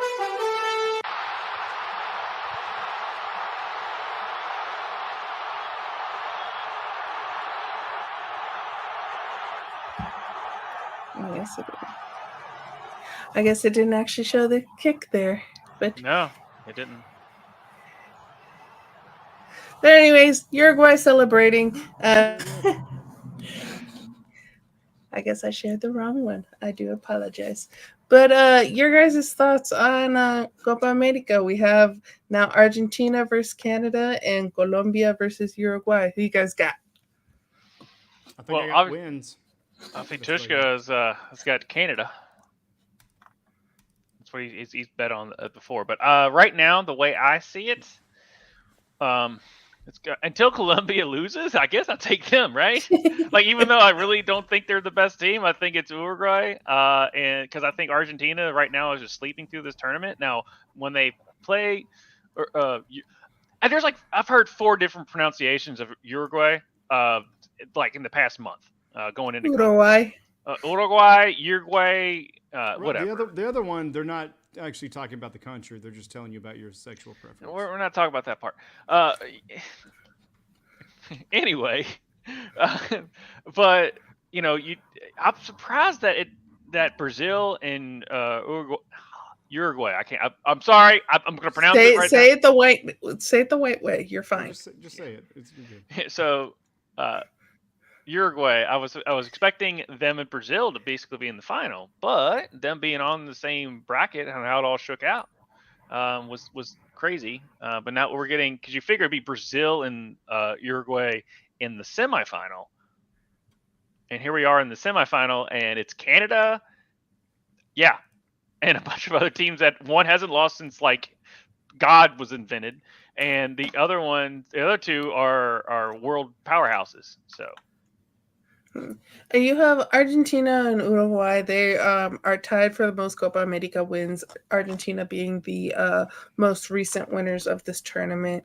And Colombia, they didn't make it to the World Cup, and then after that, they have not lost a game, because that's basically, they're in their redemption time. They're not making it to the World Cup. Let's redeem ourselves. Let's not lose a game in 2 years. And I think they're winning this. I think it's going to be an Argentina-Colombia final here in Miami. That's where the final is going to be played at Hard Rock. I was about to say Joe Robbie, but that's the old name. It's currently Hard Rock. Gotcha. Hard Rock, which means they have connections with the Seminole Nation. Mm-hmm. They actually own the Hard Rock franchise in name. Nice. But love it. Don't love America losing already in their group and such. But hey, life goes on, right? And but also what goes on is the show. So which one we want to talk with before we start wrapping up? Yeah. Real quick, BJ Callahan named as the new head coach for Nashville SC. BJ Callahan became known to the U.S. soccer public when he was announced as the interim head coach and coached the U.S. men's national team in the summer of 2023 to their second Nations League title. Since he was the second interim coach in 2023, known as their stepdad era, this meme went up all around U.S. soccer, which we have. I'm not the step coach. I'm the coach that stepped up. When Greg Berhalter was renamed as head coach of the U.S. men's national team, he went back to being the assistant and has only ever had assistant roles in professional soccer, being an assistant with the Philadelphia and then with the U.S. So congratulations on him for getting his first head coach position. As a reminder, Nashville SC fired Gary Smith on May 16th after the team had a 3-4-5 start to the season. Nashville are currently 6-8-7, sitting on 26 points and sitting in the 7th place in the East, which is the last guaranteed playoff position. 8th and 9th place have a play-in game to see who the 8th seed is. So you're now going to have him in your town, Josh. How you feeling? Any son of Tommy Callahan is a friend of mine. Shout out to Tommy Boy on that reference. But yeah, I mean, he definitely has the track record. He definitely has the resume. But the fact that he's got some association with Greg, I'm like, really? I want to get done with that. I want to move on. We're going to talk about that next week, but I want to move on. But no, it all really.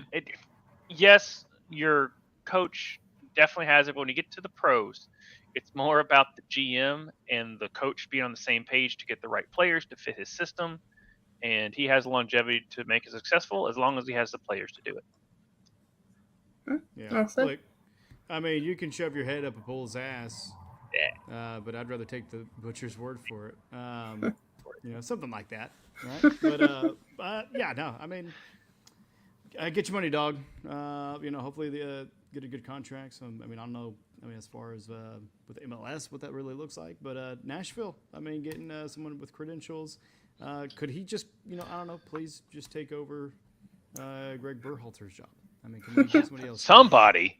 Anybody? Anybody. We'll talk about that with Tim Howard and all that stuff next week. Yeah. But hey, first head coach job, like, congratulations to him. He's like, I'm no longer the assistant. Right. Yeah, stepdad era, though. I love that. And then now to make Tvshka sad. I think we're out of time. KC Current versus Orlando Pride. Before their game this past Saturday, they were the only 2 undefeated teams in the NWSL, and people were wondering, who would get their first loss, or would they just tie and keep both undefeated streaks alive? Unfortunately for KC, Orlando won 2-1. Both of these teams also have the 2 leaders tied in the Golden Boot race in Orlando's Barbara Banda and KC's Temwa Chawinga, which both scored in this match. So they're still tied with 12 goals apiece. So let's see these goals. First, Barbara Banda. Nah, we're good. We won't watch them. Hey, I'm a Reds fan. You must suffer with me. All right, fine. Fuck it then. All right. I just hate that it happened to Super. Just slowed down now by Lawrence. No doubt Chawinga's going to try to work on Lawrence. Try to get her a second yellow if she can. Here's Marta. Into the middle. Adriana. That's blocked. Banda pouncing on it. Banda! 1-0 Orlando. Her 12th goal. Now leading in the Golden Boot And race. Marta with the hockey assist. Yeah, that's my favorite part of the videos when they boo at the end. By the way. And then Temwa Chawinga. This one will make Tvshka a little happier since it's Casey scoring. Yes, we can watch this Up one again like in the over press. and over, really. Up for Chawinga. Oh, Lawrence had her held up. Chawinga breaks free. Here she comes. Maybe she matches Banda. Chawinga in the box. The shot. She does. 1-1.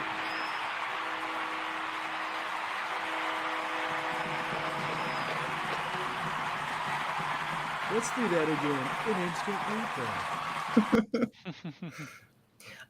Orlando got a red card in the 42nd minute, so Casey was up a man for the entire second half. But unfortunately for Casey, Orlando get a penalty that the legend Marta converts in the 63rd minute. Yeah, that is true. Very true. Well, when we come back, Marta has a penalty. So we didn't see that one called, but it's Marta stepping up versus French. Took the shot and Marta scores and Orlando's up for a second time. You try to head it. And Casey booing Marta there. Yeah. But how you feeling about your girls?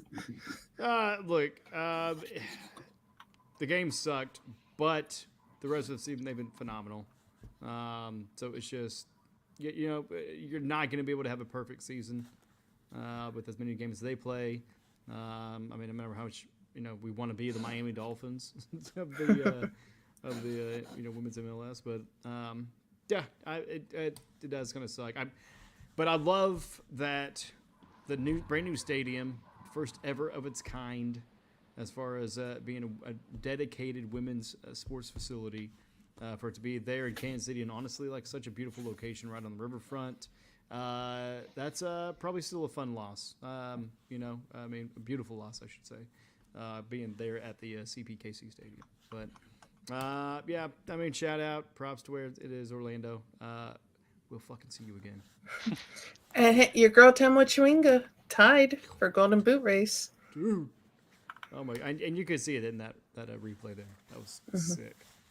Yeah, definitely. Like both of those players, her and Barbara Banda, are just. Hold on, Tvshka, why do you want them to be like Miami Dolphins? Well, and the female Miami Dolphins. Yeah.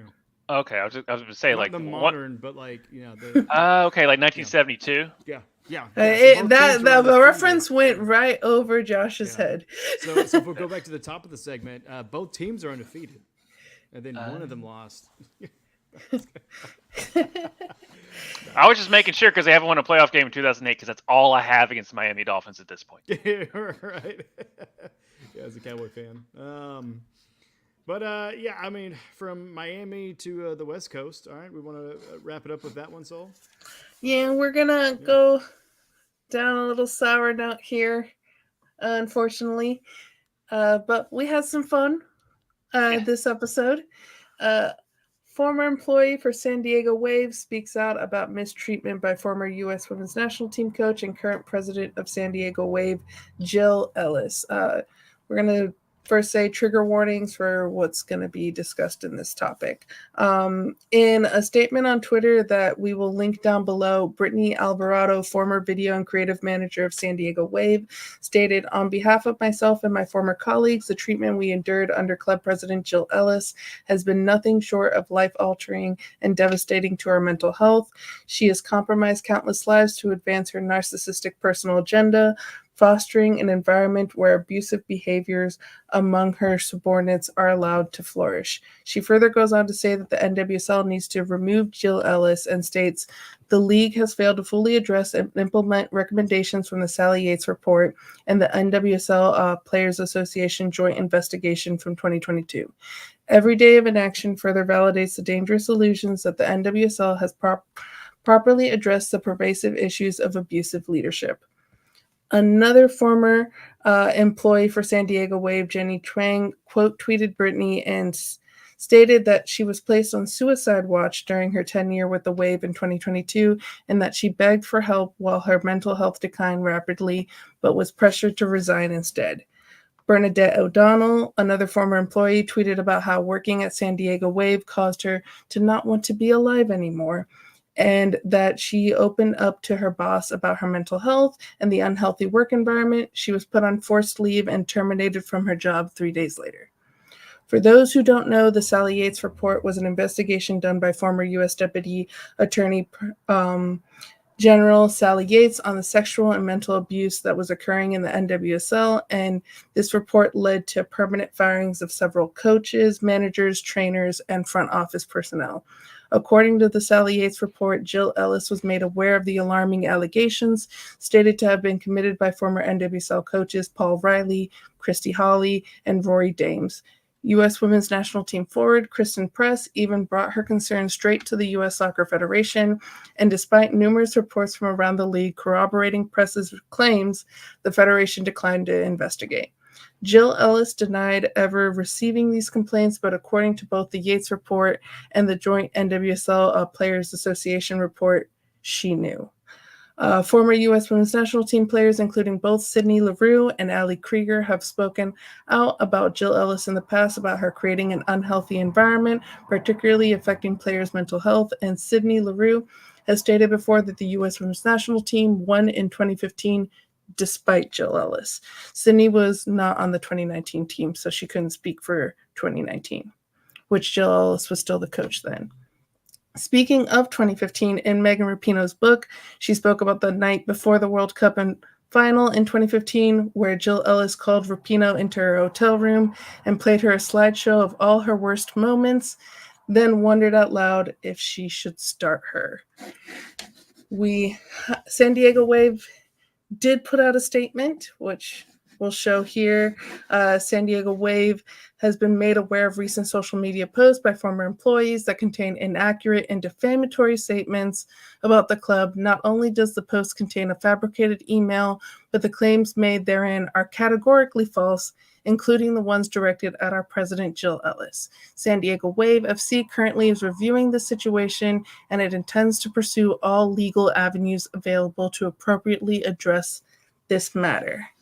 We then have several former U.S. Women's National Team players come to Twitter to defend these former employees. We've got Sydney Leroux, as we spoke, saying it's the courage of one person to start telling their story in hopes that more people will feel comfortable enough to one day tell theirs. We got Carly Lloyd. There are many of us with our stories of what we went through. And then we have Alex Morgan, who is a forward for San Diego, saying, I'm disappointed to hear about the allegations made by multiple former Wave FC employees today. As players, we have worked hard to build a team that is surrounded by an inclusive, positive, and safe environment, but it's important to me that we are creating that environment for both players and staff throughout the entire organization. Equity in the workplace is something I have and will continue to advocate for. I want to be proud of what we are building at the Wave, but it's clear that there is so much work to be done. So I'm going to throw it over to you guys. I know there was a lot there, but your thoughts. I mean, I know for me, this kind of, reminds me of a little bit of my work situation. I mean, you guys know behind the scenes, kind of previous, as far as just unhealthy work environments. And to me more so is whenever it was talking about the mental health aspect, where you reach out for help and it's pretty much just, okay, well, whatever, and then they're surprised that 6 months later, hey, what's going on? But, yeah, I mean, you don't love to see that at all, as far as, like the abusive nature, as far as the leadership. Not saying I had that, but just kind of walk that back a bit. But for them, that just doesn't breed any, or develop really like any healthy relationships, because then it's just cutthroat.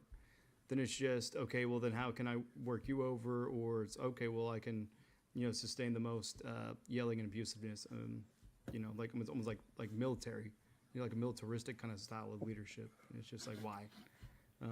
That's not even needed.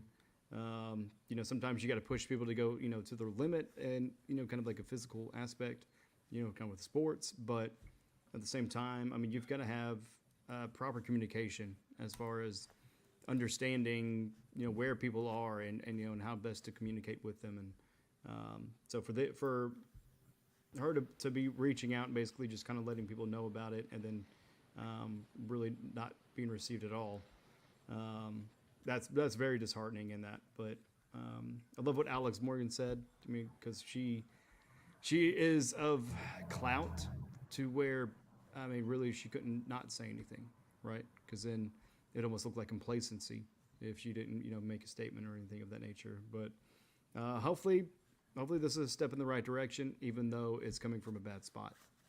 But yeah, Josh. I mean, it just sounds like your typical, hazing, and then once she gets that power, then she over abuses it and is now thinking that she's the reason they're there, instead of that they all make themselves as good as the other person.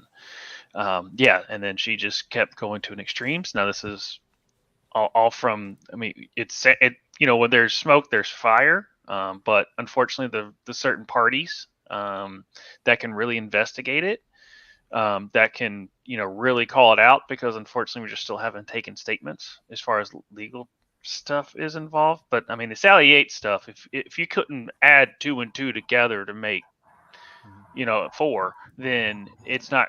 That's the thing, is like the Sally Yates, I thought we were over this. That was another thing that I, like, as you're going through it, I'm like, I remember that report years ago, and we're still like, how, if these reports are true about Jill Ellis, like how did she slip through the cracks? And then once it's Sally Yates, it's like a double jeopardy. It's like, no, there was no court of law involved with what Jill Ellis's claim. Now she could go against those allegations or whatnot, but why? How did she slip through the cracks?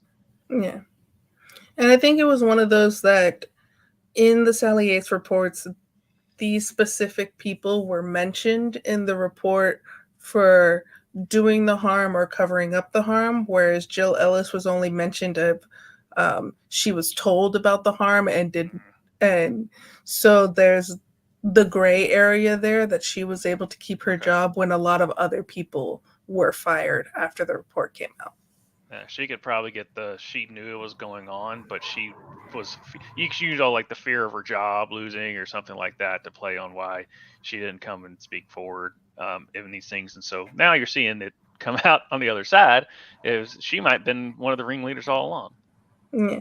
And that's the other thing when the Sally Yates report came out too, like U.S. Soccer knew about this stuff and did nothing about it too. Yeah, is what came out of that report. Think about Penn State, Michigan State. That has a lot of Baylor. So take those 3 schools, look them up as far as sweeping stuff under a rug, and there you go. That was bad. Well, and there's a lot more of that too, probably with. Those are just the first 2 that come to mind as far as huge sweepings. Those ones that got caught too. So yeah. I mean, with that report, it's like how. And honestly, I mean, it's probably not even just women's soccer. It's not even just this league. Sports in general. It's kind of like, at what point is it where we're pushing or where we're diminishing somebody, right? Like, are you helping them grow, or are you breaking them down? The negative aspect. Yeah, I mean, not to a type of like good dog bad talk type thing, or where you basically are like, I know this, but it's coming from a place of like, I know you're better than this type of thing, and then you berate them, and then at the end of the day, it's like, all right, you got it, all right, let's go. It's very, very easy to do, very easy to repeat. Is tell them what they did wrong, because at that point they've earned your trust of you. They know, they respect you enough that they know that they want the best out of you. Right. Yeah, and one thing to highlighting here is that with the Sally Yates report and the NWSL Players Association report, those were focused on the players, whereas like these 3 employees were front office personnel. Okay. That came forward. So it's not even you need to play better on the field. Like, that's not their job. That's a good point. You need to, I don't know what to do as far as whatever it is. Because I don't want to. HR, why are you yelling at me about this? Better. But yeah, no, I mean, like, kind of to the Rapinoe aspect, where she sat down and kind of shown a slideshow. I think with that, I think you got to know your player and how they respond, what they respond to, in a positive light. Because I guarantee you, like, Michael Jordan probably would have touched himself to that. Yeah. I mean, that dude just always. And I took that personally. He always found a way to just like get some kind of edge or something. You know what I mean? Like where he just made shit up just to be pissed, just because that's what motivated him. I think it's sociopathic behavior for sure, but hey, hell of a ball player. Yeah, that was the thing. Is like. This is just crazy that it slipped through the cracks, and then also like a person in the front office. But with those like slideshows or something like that, like I was kind of going to highlight on that. When I read that, I'm like, I understand where it comes from, because that could be taken 2 different ways, depending on the player. Because that could either be like Tvshka was saying, is great motivation, but then you just don't know your player, and the fact that you just took her out, you just mentally took her out. Because you basically said she's lesser than that. Why are you here? What have you been training and working your life, working your whole life to achieve? Because you're not good enough. That's what Rapinoe heard. Whereas Jordan's like, you got to only show me one, coach. I'm good. I'm ready to go. Like, it just they just take coaching different, and it's on her to understand her players, understand how her office works. Because unless she like didn't hire them through the hiring process, she's either putting on a false front or hiring the wrong people that don't match her crazy personality. Yeah, and to me, it's one of those that, like, there's so much out there about Jill Ellis making not a not good work environment, and that people, after either being coached by her or working under her, coming out and saying, yeah, my mental health took a dive after being around Jill Ellis. The fact that she's still a part of the NWSL, still part of soccer, and that, like, if any of this is true, because it's allegations right now, it does not follow the recommendations in the Sally Yates report, and she needs to go. Yep. Yeah, if you're guilty, what else are you gonna do? Yeah. So hopefully that organization again takes a step in the right direction, kind of with this information, and that justice will be had. But I mean, I know there's really no better way to transition, honestly. Let's get back to happiness. That felt weird, and this is weird as well. This is the weird. Really no major articles, so we're just going to kind of sign off with this video. But so Josh, y'all want to one by one just kind of go through and kind of shout out your socials and what you guys got going on in your respective areas. Yeah, we've always got game dudes. Typically, we're trying to figure out a set date, but we all have stuff depending on the season. But we thank you all for joining us every time when you do. We have Ruckus Wrestling. Shout out to Bobby from Fins Talk Sports Network for jumping in during July 4th last week. And then this week, me and Justin will be back on the ones and twos that they would say, bring you all that good wrestling goodness. And then stay tuned for more bracket bitches. We're going to wrap up the Euros, and hopefully my Dutch and France figures it out because they're right there. Mm-hmm. But that's where you can catch my face appearing, along with we'd love to see your all's faces if you want to get into the YouTube game. So you can head over to patreon.com/RuckusEV and sign up through there, and then we will help you figure out what you want to do, what's in your mind that you want to put on screen, and we will help you produce it, write it, and send you, and hopefully you have a great time doing it as much as we have fun doing these shows. Oh, yeah. So what you got going on the other side of the wall? First two want to shout out. I know he already did, but Bracket Bitches, go watch. Yeah. If you notice, we've been doing Copa America here on Wrap It Up. We've been doing Euros over there. So if you want to know any of our Euros thoughts or whose bracket is already busted, there's a few busted brackets now. Go check out Bracket Bitches.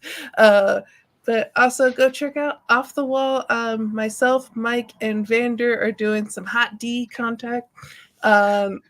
House of the Dragon, so go watch it. Hot D! Hot D! Yeah. And also, thank y'all in the chat tonight. USA, America, fuck yeah. And then also, yeah, Justin showing up, woohoo. Bobby was awesome, or is awesome. Yeah, he definitely is.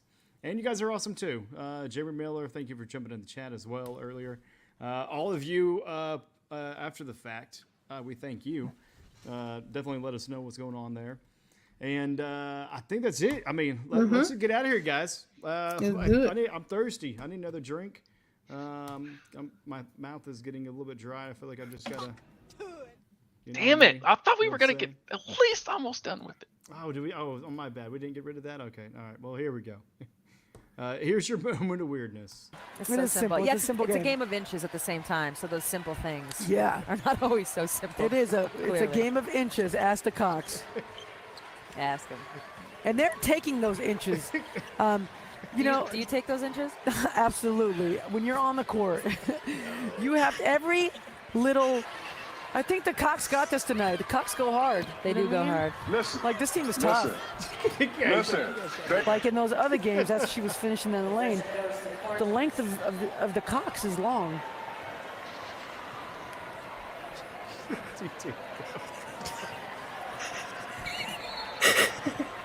You can't help it. It's so It is simple. simple. Yeah, It's a simple it's a game. game of inches at the same Love it. time. Hey, So we'll those see y'all. simple things. Yeah. Take it Always easy. so simple. It is We it's outta a game of here. inches. Ask the Cox. Deuces. Ask him. And The they're game of inches. I mean viewers. Good taking him. The length of the cock.